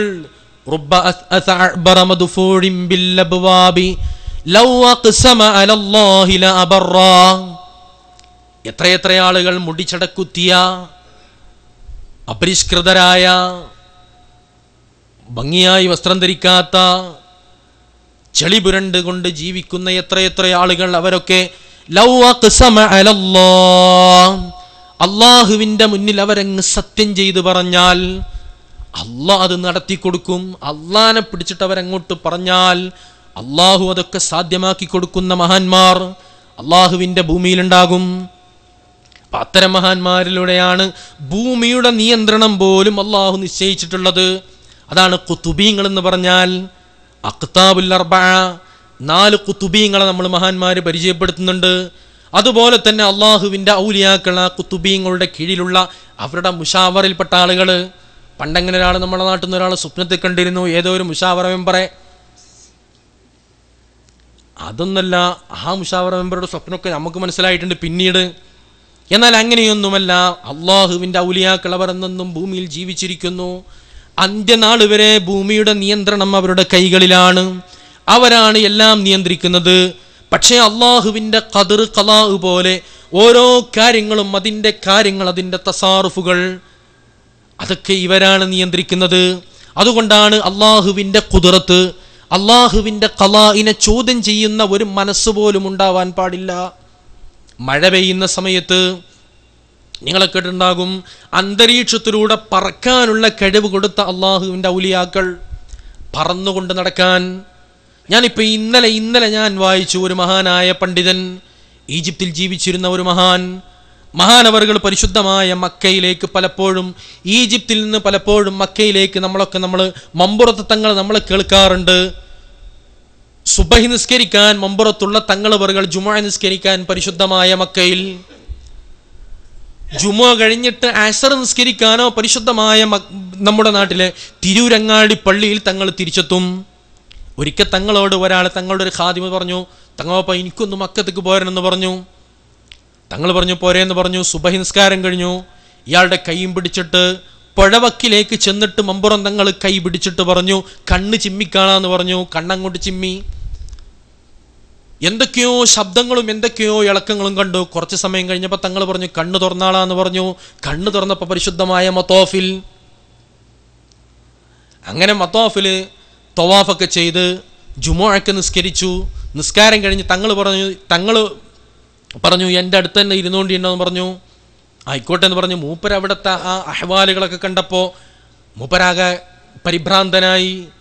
മൂപ്പര് അറിയാതെ എണീറ്റുപോയി. തിരിച്ചു വന്നപ്പോഴേക്ക് തങ്ങളെ കാണാനില്ല. അദ്ദേഹം ബേജാറിലായി. അങ്ങനെ അദ്ദേഹം ഇങ്ങനെ നടക്കുന്നത് കണ്ടപ്പോൾ ആരോ പറഞ്ഞു, എന്താ ചോദിച്ചു. അപ്പോൾ പറഞ്ഞു, ഇങ്ങനെ ഞാനിങ്ങനെ ഒരാളപ്പം വന്നിരുന്നു.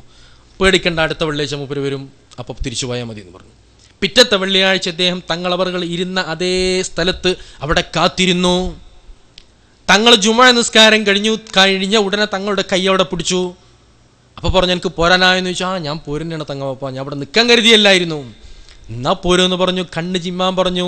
തിരിച്ചു വന്നപ്പോഴേക്ക് പരിശുദ്ധമായ നമ്മുടെ നാട്ടിലെ തിരുരങ്ങാടി അദ്ദേഹം എത്തി. അതുപോലെ ഇന്നലെ ഞാൻ ഒരു മഹാനവറുകളെ വായിച്ചു. അദ്ദേഹം പരിശുദ്ധമായ മക്കയിലേക്ക് കൈ പിടിച്ചുകൊണ്ട് നേരെ വരുന്നു. കണ്ണ് ചിമ്മാൻ വേണ്ടി പറഞ്ഞു. കണ്ണ് ചിമ്മി. കുറച്ച് സമയം കഴിഞ്ഞപ്പോൾ അദ്ദേഹം അവർ രണ്ടുപേരും എത്തി നിൽക്കുന്നത് പരിശുദ്ധമായ ജന്നത്തുൽ മുഹല്ലയിൽ മഹാനായ മഹദിയായ ഖദീജത്തുൽ കുബ്ര റളിയല്ലാഹു തആല അൻഹാ അന്ത്യവിശ്രമം കൊള്ളുന്ന പരിശുദ്ധമായ മക്കയിലെത്തിയിട്ടുണ്ട്. ജന്നത്തുൽ മുഹല്ലയിൽ അവിടെ നിന്ന് ഖദീജ ബീവിയെ സിയാറത്ത് ചെയ്തു.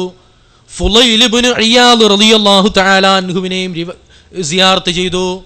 ഫുളൈൽ ഇബ്നു ഇയാദ് ആബിദുൽ ഹറമൈൻ എന്നായിരുന്നു അദ്ദേഹത്തിന്റെ പേര്. ആബിദുൽ ഹറമൈൻ ജീവിതകാലം മുഴുക്കെ മക്കയിലും മദീനയിലും ഇബാദത്ത് കൊണ്ട് കഴിഞ്ഞു. ആരായിരുന്നു ഫുളൈൽ? കൊള്ളക്കാരനായിരുന്നു. വലിയ കൊള്ളക്കാരനും മോശപ്പെട്ട് ജീവിച്ചയാൾ.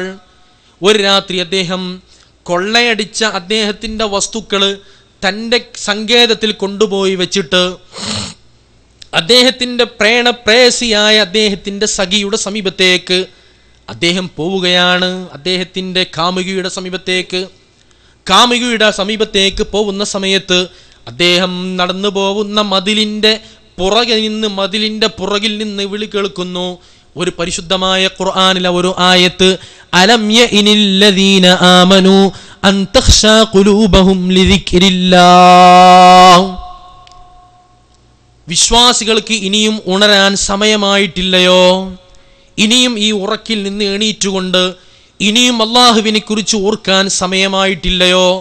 അള്ളാനെ പേടിക്കാൻ സമയമായിട്ടില്ലയോ എന്നുള്ള പരിശുദ്ധമായ ഖുർആനിലെ വാചകം അങ്ങോട്ട് കേട്ടപ്പോൾ അദ്ദേഹത്തിനും പെട്ടെന്ന് അദ്ദേഹത്തിൻ്റെ മനസ്സിൽ, അദ്ദേഹത്തിൻ്റെ ഉള്ളിൽ ഒരു വിസ്ഫോടനം സംഭവിച്ചു.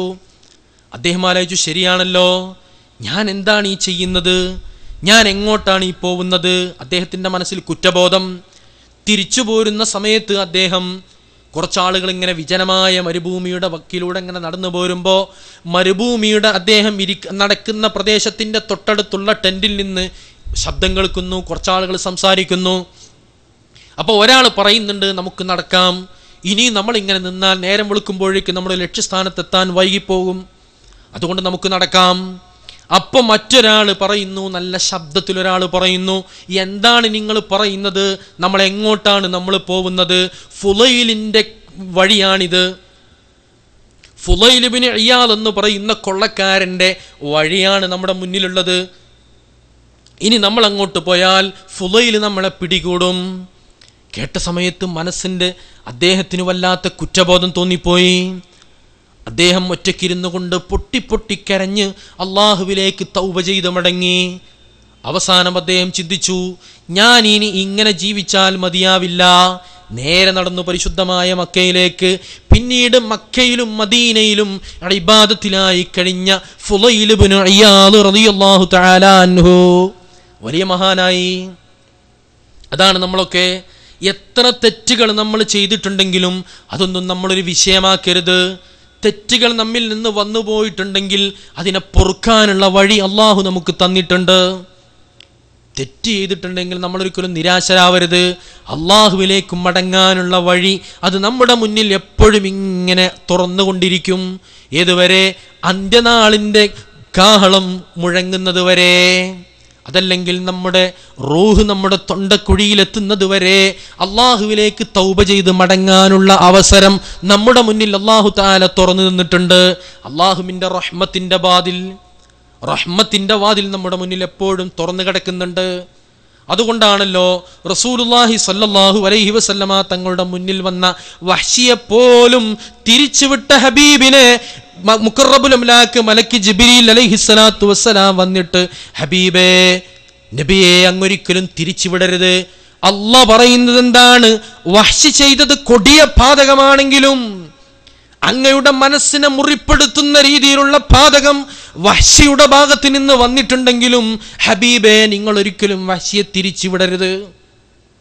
അള്ളാഹുവിൻ്റെ ഹബീബിൻ്റെ മുന്നിൽ വന്നുകൊണ്ട് സലാം ചൊല്ലി മടങ്ങിയ വഹ്ശി, മുത്തുനബി സ്വീകരിക്കാൻ തയ്യാറാകാതിരുന്ന വഹ്ശി, അല്ലാഹ് പറയുന്നു, ഖുൽ യാ ഇബാദിയല്ലദീന അസ്റഫു അലാ അൻഫുസിഹിം ലാ തഖ്നതു മിർ റഹ്മത്തില്ലാഹ്.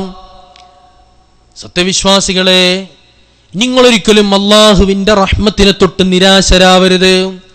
എത്ര തെറ്റുകൾ ചെയ്തിട്ടുണ്ടെങ്കിലും നിങ്ങളുടെ റബ്ബ് നിങ്ങളെ സ്വീകരിക്കാൻ കാത്തിരിക്കുകയാണ്. റഹ്മാനായ റബ്ബ് നമ്മെ സ്വീകരിക്കാൻ കാത്തിരിക്കുന്നുണ്ട്. അതുകൊണ്ട് വഹ്ശിയെ തിരിച്ചു വിളിച്ച ഹബീബ് ത്വാഹ റസൂലുള്ളാഹി സ്വല്ലല്ലാഹു അലൈഹി വസല്ലം തങ്ങൾ, വഹ്ശി പരിശുദ്ധമായ ഇസ്ലാമിലേക്ക് വന്നു. വഹ്ശി റളിയല്ലാഹു അൻഹു ആയി ഇസ്ലാമിലേക്ക് കടന്നു വന്നു. അള്ളാഹുവിൻ്റെ ഹബീബിൻ്റെ മനസ്സിൻ്റെ വേദന നമ്മളൊക്കെ ചരിത്രത്തിൽ കേട്ടിട്ടുണ്ടാകും. റസൂലുള്ളാഹി സ്വല്ലല്ലാഹു അലൈഹി വസല്ലം തങ്ങൾ പറഞ്ഞു, വഹ്ശി, ഞാൻ സലാം വീട്ടുന്ന സമയത്ത് എൻ്റെ കണ്ണിൽ നിങ്ങൾ വരുന്ന രീതിയിൽ നിങ്ങൾ എൻ്റെ സൈഡിലിരിക്കരുത്. പെട്ടെന്ന് നിങ്ങളുടെ മുഖത്തേക്ക് നോക്കിപ്പോവുന്ന സമയത്ത് ഉഹുദിൻ്റെ രണാങ്കണത്തിൽ കീറി മുറിക്കപ്പെട്ട ശരീരവുമായി കിടക്കുന്ന എൻ്റെ അളാപ്പയുടെ ഹംസത്തുൽ കറാർ റളിയല്ലാഹു തആല അൻഹു, മഹാനവറുകളുടെ എളാപ്പയുടെ, എൻ്റെ കൊച്ചാപ്പയുടെ ശരീരത്തിൻ്റെ ആ രൂപം എൻ്റെ മനസ്സിൽ തെളിഞ്ഞു വരും. ഞാനത് മറക്കാൻ ശ്രമിക്കുകയാണ്. നിങ്ങളെ കാണുമ്പോൾ അതെനിക്ക് ഓർമ്മ വരും. അതുകൊണ്ടാണ് വഹ്ശി പറഞ്ഞത്, എൻ്റെ ജീവിതത്തിൽ ഞാൻ ഒരു കൊടുംപാതകം ചെയ്തിട്ടുണ്ടെങ്കിൽ അതിന് പരിഹാരമായി എന്നെനിക്ക് പറയാൻ കഴിയില്ലെങ്കിലും ഞാനൊരു വലിയ സൽക്രമം ചെയ്തിട്ടുണ്ട്. കള്ളപ്രവാചകനായ മുസൈലിമത്തുൽ കദ്ദാബിൻ്റെ തല ഞാനാണ് എടുത്തത്. മുസൈലിമത്തുൽ കദ്ദാബിൻ്റെ കൊട്ടാരത്തിൻ്റെ മതിൽ ചാടിക്കടന്നിട്ട് കൊട്ടാരത്തിൻ്റെ ഉള്ളിൽ കയറിയിട്ട് തല ഞാൻ എടുത്തിട്ടുണ്ട്. ഹംസ റളിയല്ലാഹു തആല അൻഹുവിൻ്റെ കൊലക്ക് പകരമായില്ലെങ്കിലും എനിക്കൊരു ചെറിയ സമാധാനത്തിന് വേണ്ടി വഹ്ശിയെപ്പോലും അള്ളാഹുവിൻ്റെ ഹബീബ് തിരിച്ചു വിളിച്ചു. എത്ര തെറ്റുകൾ ചെയ്തിട്ടുണ്ടെങ്കിലും അതൊന്നും ഒരു വിഷയമാക്കരുത്. അള്ളാഹുവിലേക്ക് നമ്മൾ തൗബ ചെയ്തിട്ടുണ്ടെങ്കിൽ തൗബയുടെ കവാടം എന്നും നമ്മുടെ മുന്നിൽ അത് തുറക്കപ്പെട്ടിരിക്കും. അള്ളാഹുവിലേക്ക് നമ്മൾ മടങ്ങണം, അള്ളാഹുവിലേക്ക് നമ്മൾ തൗബ ചെയ്യണം. എത്രയോ ആളുകൾ ലോകത്ത്, എത്രയോ മോശപ്പെട്ട് ജീവിച്ച എത്രയോ ആളുകൾ, അവരൊക്കെ പെട്ടെന്നൊരു സുപ്രഭാതത്തിൽ ഒരവസ്ഥയിൽ അവർക്ക് തോന്നിപ്പോയി, ഇനി ഞാനിങ്ങനെ ജീവിച്ചാൽ ശരിയാവൂല, അള്ളാഹുവിലേക്ക് മടങ്ങണ്ടേ, എനിക്കും മരിക്കണ്ടേ, എൻ്റെ മുന്നിലും ഖബർ വരാനുണ്ട്, എനിക്കും മഹ്ശറ വരാനുണ്ട്. ഇങ്ങനെ ഒരു ചിന്ത മനസ്സിലേക്ക് വന്ന സമയത്തൊക്കെ അവർ തെറ്റുകളിൽ നിന്ന് അവർ പിന്മാറിയിട്ടുണ്ട്. നമ്മളും അതുപോലെ നമ്മുടെ മനസ്സിനെ നാം വ്യക്തമാക്കാൻ, നമ്മുടെ മനസ്സിനെ ക്ലിയറാക്കാൻ, നമ്മുടെ മനസ്സിനെ നാം ശുദ്ധമാക്കാൻ ശ്രമിച്ചാൽ തീർച്ചയായിട്ടും നമ്മുടെ മനസ്സിലേക്കും അള്ളാഹുവിൻ്റെ റഹ്മത്തിൻ്റെ നോട്ടമുണ്ടാകും. നമ്മുടെ കണ്ണുകൊണ്ടും റസൂലുള്ളാഹി സ്വല്ലല്ലാഹു അലൈഹി വസല്ലം തങ്ങൾ പറഞ്ഞല്ലോ, മനുഷ്യൻ്റെ ശരീരത്തിൽ പിശാച് അവൻ്റെ രക്തമോടുന്ന സ്ഥലത്തിലൂടെ മുഴുവനും പിശാച് സഞ്ചരിക്കും. പിശാചിൻ്റെ സഞ്ചാരമില്ലാത്ത, പിശാചിൻ്റെ സന്ദർശനമില്ലാത്ത, പിശാചിൻ്റെ സേവനമില്ലാത്ത വല്ല ശരീരങ്ങളുമുണ്ടെങ്കിൽ ആ ശരീരങ്ങളിലുള്ള കണ്ണുകളെ കൊണ്ട് അള്ളാഹുവിൻ്റെ മലക്കൂത്തുസ്സമായിലേക്ക് നോക്കാൻ കഴിയും. ആകാശത്തിലേക്ക് നോക്കിയാൽ ആകാശത്തിലുള്ള അത്ഭുതങ്ങൾ വരെ കാണാൻ കഴിയും. പക്ഷേ എന്ത് വേണം? പിശാചിൻ്റെ സാന്നിധ്യമില്ലാത്ത മനസ്സും പിശാചിൻ്റെ സാന്നിധ്യമില്ലാത്ത ശരീരവുമാവണം. അള്ളാഹു നമുക്ക് അത്തരം ഒരു നല്ല മനസ്സ് തരുമാറാവട്ടെ.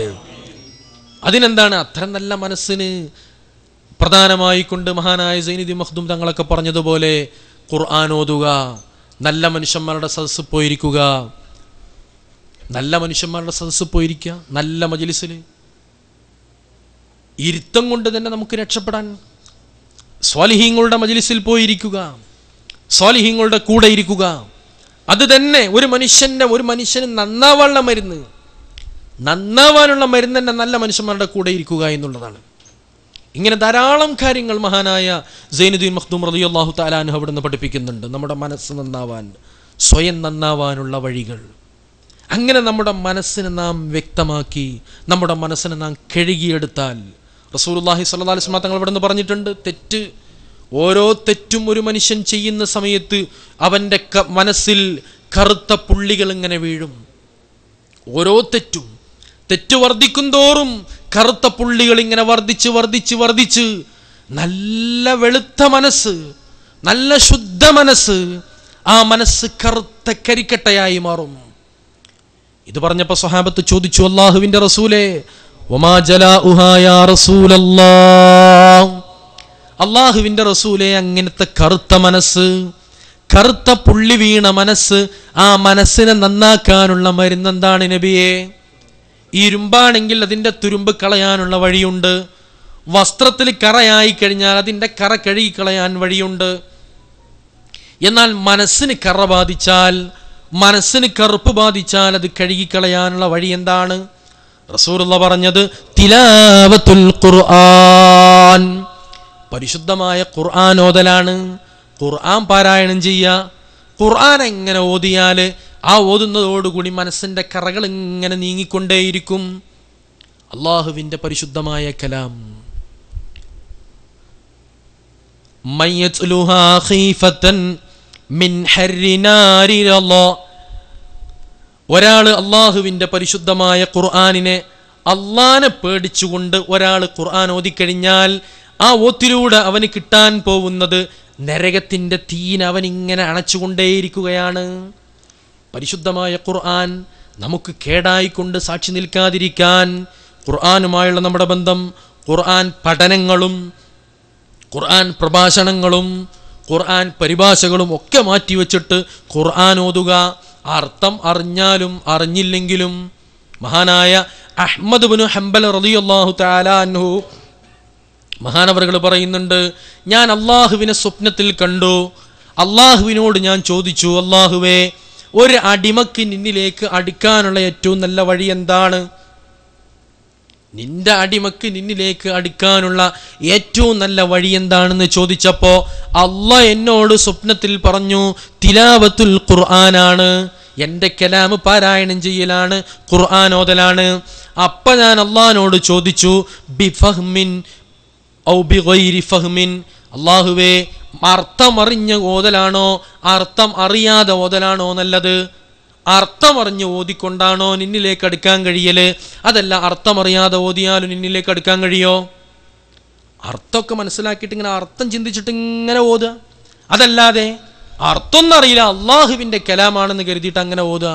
എങ്ങനെ ഓതിയാലാണ് അള്ളാഹുവേ നിന്നിലേക്ക് അടുക്കാൻ കഴിയുക എന്ന് ചോദിച്ചപ്പോൾ അള്ളാഹു തആല പറഞ്ഞു, അർത്ഥം അറിഞ്ഞാലും അർത്ഥം അറിഞ്ഞില്ലെങ്കിലും കുഴപ്പമില്ല, എങ്ങനെ ഓതിയാലും അള്ളാഹുവിൻ്റെ കലാമാണെന്ന് കരുതിക്കൊണ്ട് ഓതിക്കഴിഞ്ഞാൽ അള്ളാഹുവിലേക്ക് അടുക്കാൻ കഴിയും. അത് ഇനി ഒരാൾക്ക് തോന്നുകയാണ്. മഹാനായ ഉമറുൽ ഫാറൂഖ് റളിയല്ലാഹു തആല അൻഹു പരിശുദ്ധമായ മസ്ജിദ് കഅബയുടെ സമീപത്ത് വെച്ചിട്ട് ഉച്ചത്തിൽ അവിടെ നിന്ന് പരിശുദ്ധമായ ഖുർആൻ ഓതുന്നു. ഉറക്കെ ഓതുന്നത് കേട്ടപ്പോൾ റസൂലുള്ളാഹി സ്വല്ലല്ലാഹു അലൈഹി വസല്ലം തങ്ങൾ ചോദിച്ചു, എന്തിനാണ് ഉമറേ നിങ്ങളിങ്ങനെ ഉറക്കെ ഓതുന്നത്? പതുക്കെ ഓതിയാലും മതിയില്ലേ? ഉമർ റളിയല്ലാഹു തആല അൻഹു പറഞ്ഞു, അസ്ജുറു ബിഹശ്ശൈത്താൻ, ഞാൻ പിശാചിനെ ആട്ടാണ്. പിശാച് എന്ന് പറഞ്ഞാൽ നമുക്ക് എന്ത് ചെയ്യും? എപ്പോഴും നമ്മളെ കൂടെ ഉണ്ടാവും. ഇപ്പോൾ ഉദാഹരണത്തിന് ഇപ്പം നിങ്ങൾ ഇവിടെ ഇങ്ങനെ വന്നിരുന്നപ്പോൾ എന്ത് ചെയ്തു? തങ്ങളും വരുന്നും കാണുന്നില്ല, ഇയാളാണ് ഇത് പറഞ്ഞേനെ പറയും ചെയ്യാണ്. ഉസ്താദ് കയറുന്ന അങ്ങനെങ്കിലും ആയിരുന്നു, അതും ഇല്ല. അപ്പം ഇങ്ങനെ ഒരു തല കുറഞ്ഞു നോക്കും. ചിലപ്പോൾ നെറ്റുള്ള ആളുകൾ മൊബൈലിൽ നിന്ന് എടുത്ത് നോക്കും, പുതിയ എന്തെങ്കിലും വന്നിട്ടുണ്ടോ എന്നുള്ളത്. ഞാൻ അതും ഇല്ലെങ്കിലോ ചിലപ്പോൾ ഒന്ന് കണ്ണടച്ച് ഇങ്ങനെ ഇരുന്ന് നോക്കും. ഇങ്ങനെ പല രീതിയിൽ എന്ത് ചെയ്യും? പിശാച് പരമാവധി, പിശാച് എന്ന് പറഞ്ഞതാണല്ലോ പിശാചി എങ്ങനെയൊക്കെ പഴപ്പിക്കാൻ കഴിയുമോ? നിങ്ങൾ കേട്ടില്ലേ, സിദ്ദീഖ് റളിയല്ലാഹു തആല അൻഹുവിനെ പള്ളി കൊണ്ടാക്കി കൊടുത്ത ആളാ. ജമാഅത്ത് നിസ്കരിക്കാൻ വേണ്ടി എന്നും കൃത്യമായി കൊണ്ട് ഇമാമിൻ്റെ കൂടെ തക്ബീറത്തുൽ ഇഹ്റാം കിട്ടുക എന്ന് പറഞ്ഞാൽ അത് വലിയ ഫളുലാണ്. നമ്മളൊക്കെ എപ്പോഴും മനസ്സിലാക്കണം. ജമാഅത്തായിട്ട് എന്ത് ചെയ്യും? നമ്മൾ പള്ളിയിൽ പോയി നിസ്കരിക്കാൻ വേണ്ടി പള്ളിയിൽ പോവും. ഇമാമ് തക്ബീറത്തുൽ ഇഹ്റാം കിട്ടുമ്പോൾ നമ്മൾ എന്ത് ചെയ്യും? പാൻറ് ശരിയാക്കും, മൊബൈൽ സൈലൻ്റ് ആക്കും, സൊഫ് ശരിയാക്കും, അങ്ങോട്ട് തിരിഞ്ഞ് ഇങ്ങോട്ട് തിരിഞ്ഞ് അവിടെ നോക്കി ഇവിടെ നോക്കുമ്പോഴേക്ക് ഇമാം ഫാത്തിഹയൊക്കെ തുടങ്ങിയിട്ടുണ്ടാവും. ഏറ്റവും വലിയ കൂലിയാണ് ഉമർ റളിയല്ലാഹു തആല അൻഹു അവിടുന്ന് ഒരു തോട്ടം, അദ്ദേഹത്തിൻ്റെ ഒരു തോട്ടം പരിശുദ്ധമായ ദീനിന് അദ്ദേഹം വഖഫ് ചെയ്യാൻ ഒരു കാരണം മഹാന്മാർ പറയുന്നുണ്ട്, ചരിത്രങ്ങളിൽ കാണാൻ കഴിയും. ഒരഭിപ്രായത്തിൽ അദ്ദേഹത്തിന് തക്ബീറത്തുൽ ഇഹ്റാം നഷ്ടപ്പെട്ടു എന്നുള്ളതാണ്. സിദ്ദീഖ് റളിയല്ലാഹു തആല അൻഹു എന്നും സുബഹി നിസ്കരിക്കാൻ വേണ്ടി പള്ളിയിൽ പോവും. ഇമാമാകുന്ന ഹബീബ് ത്വഹ റസൂലുള്ളാഹി സ്വല്ലല്ലാഹു അലൈഹി വസല്ലമ തങ്ങളുടെ കൂടെ തക്ബീറത്തുൽ ഇഹ്റാം കിട്ടും. ഫിഖ്ഹിന്റെ കിതാബിലൊക്കെ പ്രത്യേകം പറയുന്നൊരു വിഷയമാണ്, എല്ലാ കർമ്മങ്ങളും ഇമാമ് ചെയ്തതിൻ്റെ ശേഷമേ ചെയ്യാൻ പാടുള്ളൂ. പ്രത്യേകിച്ച് സുജൂദ് വരെ. സുജൂദിൽ നിന്ന് ഇമാം എണീക്കുന്നതിന് മുന്നേ എണീക്കാനൊന്നും പാടില്ല. ചില ആളുകൾ ചിലപ്പോൾ എന്ത് ചെയ്യും, സാധാരണ ഒരാൾക്ക് ചൊല്ലുന്ന ഒരു ശൈലി ഉണ്ടല്ലോ. സാധാരണ ഇപ്പം എന്ത് സുബ്ഹാന റബ്ബിയൽ അഅ്ല, സുബ്ഹാന റബ്ബിയൽ അഅ്ല. നമ്മൾ നിസ്കാരത്തിന് ശേഷം, ഫർദ് നിസ്കാരത്തിന് ശേഷം പ്രത്യേകം സുന്നത്തുള്ളൊരു വിഷയമാണെന്ത്? സുബ്ഹാനല്ലാഹ്, അൽഹംദുലില്ലാഹ്, അല്ലാഹു അക്ബർ. അതുപോലെ തന്നെ സുബഹിൻ്റെ ശേഷം ലാ ഇലാഹ ഇല്ലല്ലാഹു വഹ്ദഹു ലാ ശരീക ലഹു. നിങ്ങളെ തൊള്ളിൽ ഉണ്ണിയപ്പം ഇല്ലാത്തൊരു പറഞ്ഞാൽ വേണ്ട. 10 തവണ ചൊല്ലൽ സുന്നത്താണ്, വലിയ കൂലിയാണ്. ഒരു തവണ ചൊല്ലുന്നവന് ഹബീബ് ത്വഹ റസൂലുള്ളാഹി സ്വല്ലല്ലാഹു അലൈഹി വസല്ലം തങ്ങൾ അവന് പറഞ്ഞ എന്താണ്? 10 ഹസനത്ത് അല്ലാഹു കൊടുക്കും, 10 തെറ്റുകൾ അല്ലാഹു തആല പുറത്തു കൊടുക്കും, 10 ദർജ അല്ലാഹു തആല ഉയർത്തി കൊടുക്കും ഒരൊറ്റ തവണ ചൊല്ലിയാൽ. അപ്പൊ ഇതൊക്കെ നമ്മൾ എന്ത് ചെയ്യും? ഇപ്പൊ സുബ്ഹാനല്ലാഹ് ഉദാഹരണത്തിൽ ചൊല്ലണം എന്ത് ചെയ്യും? നമ്മുടെ നാട്ടിലൊക്കെ സാധാരണ പതിവുണ്ട്. ഇമാമിങ്ങൾ എന്ന് പറഞ്ഞാൽ, ഇമാമിങ്ങളെ സംബന്ധിച്ചിടത്തോളം എന്ന് പറഞ്ഞാൽ മഅ്മൂമീങ്ങളിൽ ഏറ്റവും ബലഹീനരായ ആളുകൾ ആരാണോ അവരെ പരിഗണിച്ച് നിസ്കരിക്കണം എന്നാണ്. മഹ്സുരീങ്ങളുടെ ഇമാമല്ലാത്ത, അഥവാ കൃത്യമായി കൊണ്ടൊരു പള്ളിയിൽ 10 ആളുകൾ ജമാഅത്തിന്, ആ 10 ആളല്ലാതെ ഇനി ഒരു മനുഷ്യനും മലായികത്തീങ്ങളല്ലാതെ വരാൻ സാധ്യതയില്ല. അങ്ങനത്തെ ഇമാമാണെങ്കിൽ ഈ 10 ആളും പറയണത്, നിങ്ങൾ ഇന്ന് എന്ത് ചെയ്തോളി, അൽബക്കറി ഓതിക്കോളി, അത് കഴിഞ്ഞിട്ട് എന്ത് നിസാ ഓതിക്കോളി എന്ന് പറഞ്ഞു. എന്നാൽ ഇമാമിന് അത് ഓതാം. അല്ലാത്ത ഇമാമിനെ സംബന്ധിച്ചിടത്തോളം എന്തേ പറ്റുള്ളൂ? ഏറ്റവും ചെറിയ സൂറത്ത്. അത് ഖമീസ് മുഷയ്യത്തിലെ പള്ളിയാണ്, അതുകൊണ്ടാണ് എന്ത് അത്രയും പ്രസിദ്ധമായത്. ഇവിടെ തന്നെ ഇപ്പൊ നമുക്ക് എന്ത് ചില പള്ളിയിലൊക്കെ വലിയ പിന്നെ ചിലപ്പോൾ ഒരു 10-20 ആയത്തൊക്കെ ഓതണമെങ്കിൽ എന്ത് ചെയ്യും? നമ്മൾ ആ നിസ്കാരം കഴിഞ്ഞ് പുറത്തിറങ്ങുമ്പോൾ ചോദിക്കും, അല്ല ഇവിടെ തൊട്ടടുത്ത് പറയുന്ന പള്ളി ഉണ്ടാ, എന്ത് വേഗം കഴിഞ്ഞ് വേഗം പോരാൻ വേണ്ടിയിട്ട്. പക്ഷെ ഇമാമിങ്ങൾ എന്ത് ചെയ്യാൻ പാടില്ല? മഅ്മൂമിങ്ങൾ ഒരിക്കലും ബുദ്ധിമുട്ടിക്കാൻ പാടില്ല. നമ്മുടെ ഫിഖ്ഹിന്റെ നിയമമാണ്, ഹറാമാണെന്ന് വരെ പറഞ്ഞവരുണ്ട്. ഇമാമിങ്ങൾ അവർക്ക് പെട്ടെന്ന് കാര്യങ്ങൾ ചെയ്യേണ്ടി വരും. അതല്ലാതെ എന്ത്, ഇമാമിന് ചിലപ്പോൾ വളരെ സന്തോഷമായിരിക്കും നിസ്കാരം കഴിഞ്ഞിട്ട് പിന്നെ ലാ ഇലാഹ ഇല്ലല്ലാഹു വഹ്ദഹു ലാ ശരീക ലഹു ലഹുൽ മുൽക്കു വലഹുൽ ഹംദ് വഹുവ അലാ കുല്ലി ഷൈഇൻ ഖദീർ എന്നൊക്കെ വളരെ റാഹത്തിൽ 10 തവണയും അല്ലാഹുമ്മ അജിർനി മിനന്നാർ എന്ന് 7 തവണയും പിന്നെ ഓരോ തസ്ബീഹ് സുബ്ഹാനല്ലാഹ് സുബ്ഹാനല്ലാഹ് ഇങ്ങനെ ചൊല്ലാനൊക്കെ വലിയ ഇഷ്ടമായിരിക്കും. പക്ഷെ നമ്മളെ സാധാരണ ചൊല്ലൽ എങ്ങനെയാണ്? ഒരു എന്ത് അമലാണത്? തക്ബീർ എന്നുള്ള ഒച്ച അങ്ങനെ കേൾക്കുള്ളൂ. ശരിക്കും അതുകൊണ്ട് ആ സമയം എന്തായാലും നമ്മൾ അവിടെ ഇരിക്കുന്നുണ്ട്, എന്നാൽ അതുകൊണ്ട് ഒന്നും കിട്ടുന്നില്ല. ആ സമയത്തുള്ള ആ തസ്ബീഹ് അതൊക്കെ വലിയ കൂലിയുള്ളൊരു കാര്യമാണ്. അപ്പോൾ ഞാൻ പറഞ്ഞു വന്നത്, ഇമാം മഅ്മൂമീങ്ങളെ സംബന്ധിച്ചിടത്തോളം വലിയ പുണ്യമുള്ള ഒരു കാര്യമാണ്. ഫിഖ്ഹിന്റെ കിതാബിലൊക്കെ മിൻ ഗൈരി തറാഖിൻ, യാതൊരു പിന്തലുമില്ലാതെ പെട്ടെന്ന് ചെയ്യേണ്ട ഒരു കാര്യമാണ്. ഇമാമ തക്ബീറത്തുൽ ഇഹ്റാം അല്ലാഹു അക്ബർ എന്ന് പറഞ്ഞ ഉടൻ എന്ത് ചെയ്യണം? നിങ്ങൾ ഉറങ്ങിയിട്ടില്ലല്ലോ, ഇനി ഉറങ്ങൂല, ഈ മനസ്സിലായി. പിന്നെ തക്ബീറത്തുൽ ഇഹ്റാം പെട്ടെന്ന് ചൊല്ലണം. സിദ്ദീഖ് റളിയല്ലാഹു തആല അൻഹുവിനിക്ക് എന്നത് കിട്ടലുണ്ടായിരുന്നു. ഒരു ദിവസം എന്ത് ചെയ്ത് അദ്ദേഹം ഉറങ്ങിപ്പോയി, അത് നഷ്ടപ്പെട്ടു. റസൂലുള്ളാഹി സ്വല്ലല്ലാഹു അലൈഹി വസല്ലം തങ്ങളാകുന്ന ഇമാമിൻ്റെ കൂടെ തക്ബീറത്തുൽ ഇഹ്റാം നഷ്ടപ്പെട്ടു. അദ്ദേഹത്തിന് വല്ലാത്ത വിഷമായി പോയി. കാരണം ജമാഅത്തിൻ്റെ പരിപൂർണമായ കൂലി നഷ്ടപ്പെടുന്നൊരു കാര്യമാണല്ലോ അതെനിക്ക് പോയില്ലേ. അന്ന് പകല് മുഴുവനും അതിൻ്റെ പ്രായശ്ചിത്തമായിക്കൊണ്ട് പകല് മുഴുവനും അദ്ദേഹം സുന്നത്ത് നിസ്കാരം അങ്ങോട്ട് നിസ്കരിച്ചു. പകല് മുഴുവൻ നിസ്കാരം തന്നെ. അന്ന് പകല് മുഴുവൻ നിസ്കാരം ഇതിന് പകരമായിക്കൊണ്ട്. അപ്പോഴാണ് പിറ്റേന്ന് രാത്രി അദ്ദേഹം സുബഹിക്ക് കുറച്ചു മുമ്പ് ബാങ്ക് കൊടുക്കാനായിട്ടില്ല. അപ്പൊ കണ്ടു പ്രായമുള്ള ഒരാൾ വന്നിട്ട് തട്ടി വിളിച്ചു, ഏയ് എന്താ എണീക്കണില്ലേ, പള്ളിക്ക് പോണ്ടേ, ബാങ്ക് കൊടുക്കാനായിക്കണമെന്ന് പറഞ്ഞു. അപ്പം മൂപ്പർക്കും തോന്നി ശരിയാട്ടോ. വേഗം തട്ടിക്കുടഞ്ഞെണീറ്റു, വുളു എടുത്തു, പള്ളിയിലേക്ക് പോവാൻ വേണ്ടി തയ്യാറായി നിന്നു. അപ്പണ്ട് പുറത്താള് കാത്തിരിക്കുന്നു. അദ്ദേഹവും സിദ്ദീഖ് റളിയല്ലാഹു തആല അൻഹു മുന്നിലും ബാക്കിലുമായിട്ട് അങ്ങനെ പോയി. പള്ളിൻ്റെ തൊട്ടടുത്ത് മസ്ജിദുൻ നബവിയുടെ തൊട്ടടുത്തെത്തിയപ്പോൾ സിദ്ദീഖ് റളിയല്ലാഹു തആല അൻഹു പള്ളിയിലേക്ക് കയറാൻ നിൽക്കുമ്പോൾ പ്രായമുള്ള ആൾ അവിടെ നിൽക്കണേ. അപ്പം ചോദിച്ചു, അല്ല കയറല്ലേ, പള്ളിയിൽ കയറല്ലേ? ഏയ് നിങ്ങൾ പോയിക്കോളി, ഞാനാണ്ടൊന്നും ഇല്ല എന്ന് പറഞ്ഞു. അതെന്താന്ന് ചോദിച്ചു. ഞാൻ ഇബ്ലീസാണ്, എനിക്കത് പറ്റൂല എന്ന് പറഞ്ഞു. അപ്പം എന്താണ് സിദ്ദീഖ് റളിയല്ലാഹു അൻഹു, എന്താണ് നിങ്ങൾ ഈ ചെയ്ത്? ഇബ്ലീസ് പള്ളി കൊണ്ടാക്ക്, ഇതെന്താ പാക തല തിരിഞ്ഞോ എന്ന് കരുതി കാലം. കാരണം ഇബ്ലീസ് പള്ളിക്ക് ഇങ്ങോട്ട് പിടിച്ചോണ്ടല്ലേ, ഇത് പള്ളിയിലേക്ക് അങ്ങോട്ട് കൊണ്ടു ചെന്നാക്കാണ്. അപ്പോൾ സിദ്ദീഖ് റളിയല്ലാഹു തആല അൻഹു ചോദിച്ച ചോദ്യത്തിന് മറുപടിയായിട്ട് പറഞ്ഞു, ഇന്നലത്തെ ഒരു തക്ബീറത്തുൽ ഇഹ്റാം നിങ്ങൾ നഷ്ടപ്പെട്ടത് കൊണ്ട് ഇന്നലത്തെ പകല് മുഴുവനും നിങ്ങൾ സുന്നത്ത് നിസ്കരിച്ചു, വലിയ കൂലി നിങ്ങൾ ഉണ്ടാക്കി. അപ്പൊ അങ്ങനെ ഇന്നും നിങ്ങൾ നഷ്ടപ്പെട്ടാലോ, ഇന്നും നിങ്ങൾ അങ്ങനത്തെ വലിയ കൂലി ഉണ്ടാക്കും. അപ്പൊ തൽക്കാലം വലിയ കൂലി നിങ്ങൾക്ക് കിട്ടിയില്ലെങ്കിലും ചെറിയ കൂലി കിട്ടിയാലും വലുത് നഷ്ടപ്പെടട്ടെ എന്നുള്ള ചിന്തയാണ് ഇബ്ലീസിനുള്ളത്. അപ്പൊ ഇബ്ലീസ് എന്ത് ചെയ്യും, നമുക്ക് അപ്പൊ അങ്ങനെയൊക്കെയുള്ള പല വിഷയങ്ങളുണ്ടാവും.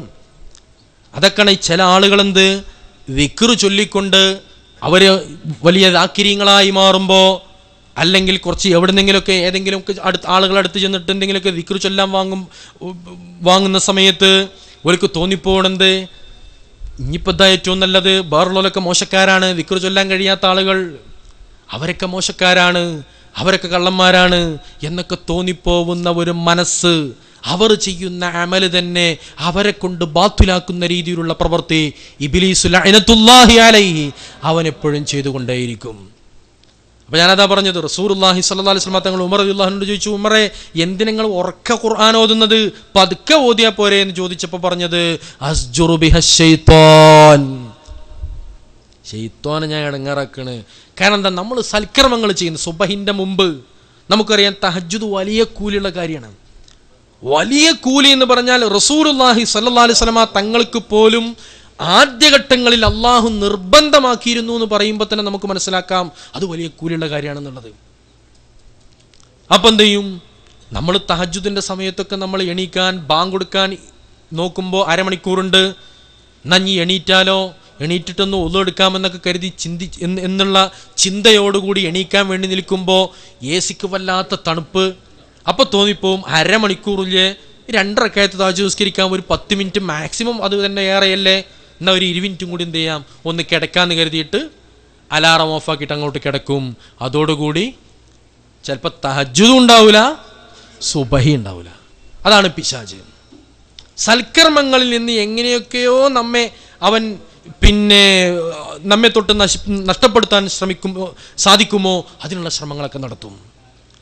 എന്നാൽ ഒരാൾ ആ സമയത്ത് തഹജ്ജുദിൻ്റെ സമയത്ത് സുബഹിക്ക് മുമ്പ് അർദ്ധരാത്രിക്ക് ശേഷം ഒരാൾ എണീറ്റുകൊണ്ട് അള്ളാഹുവിനോട് കൈ ഉയർത്തിക്കൊണ്ട് ദുആ ചെയ്താലോ, 1-ാം ആകാശത്തേക്ക് അള്ളാഹു തആല ഇറങ്ങി വന്നിട്ട് ഹൽ മിൻ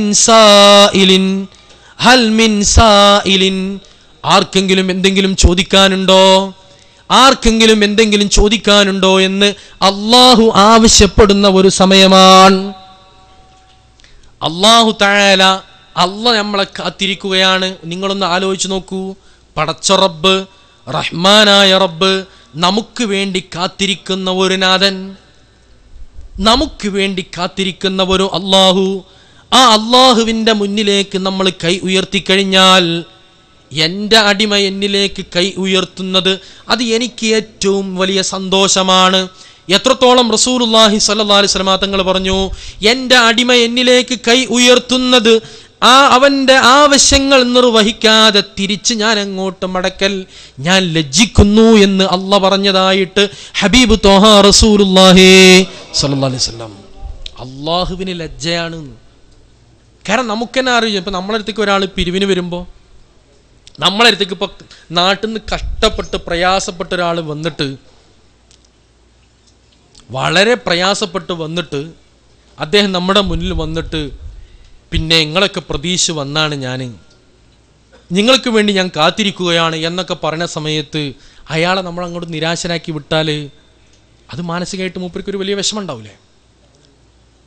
എന്നാൽ ഇവിടെ അല്ലാഹു തആല നമുക്ക് വേണ്ടി നമ്മുടെ പ്രശ്നങ്ങൾ കേൾക്കാനും പരിഹരിക്കാനും പരിഹാരമാർഗങ്ങൾ തരാനും അല്ലാഹു തആല നമുക്ക് വേണ്ടി കാത്തിരിക്കുന്നു. ആ അല്ലാഹുവിൻ്റെ മുന്നിൽ നമ്മുടെ പ്രശ്നങ്ങൾ നാം പറഞ്ഞു കഴിഞ്ഞാൽ അല്ലാഹുവിന് വലിയ ഇഷ്ടമാണ്. അല്ലാഹുവിനോട് ചോദിക്കുന്നത് അല്ലാഹുവിന് വലിയ ഇഷ്ടമാണ്. അതാണ് പറഞ്ഞത്, അല്ലാഹു തആല മനുഷ്യർ എന്ന് പറഞ്ഞാൽ മനുഷ്യന്മാരോട് ചോദിക്കുന്നത് അവർക്ക് ദേഷ്യമാണ്. എന്നാലോ അല്ലാഹുവോ, അല്ലാഹു തആല അല്ലാഹുവിനോട് ചോദിക്കുന്നത് അല്ലാഹ്ക്ക് ഇഷ്ടമാണെന്നാ. അല്ലാഹുവിൻ്റെ മുന്നിൽ ചെന്നുകൊണ്ട് നമ്മൾ ചോദിക്കുന്നത് അല്ലാഹുവിന് വലിയ ഇഷ്ടമാണ്. ആ ഇഷ്ടമുള്ള അല്ലാഹുവിൻ്റെ മുന്നിലേക്ക് നമുക്ക് കൈ ഉയർത്താൻ പറ്റുന്ന ഏറ്റവും നല്ല സമയമാണ് അർദ്ധരാത്രിക്ക് ശേഷമുള്ള സമയം.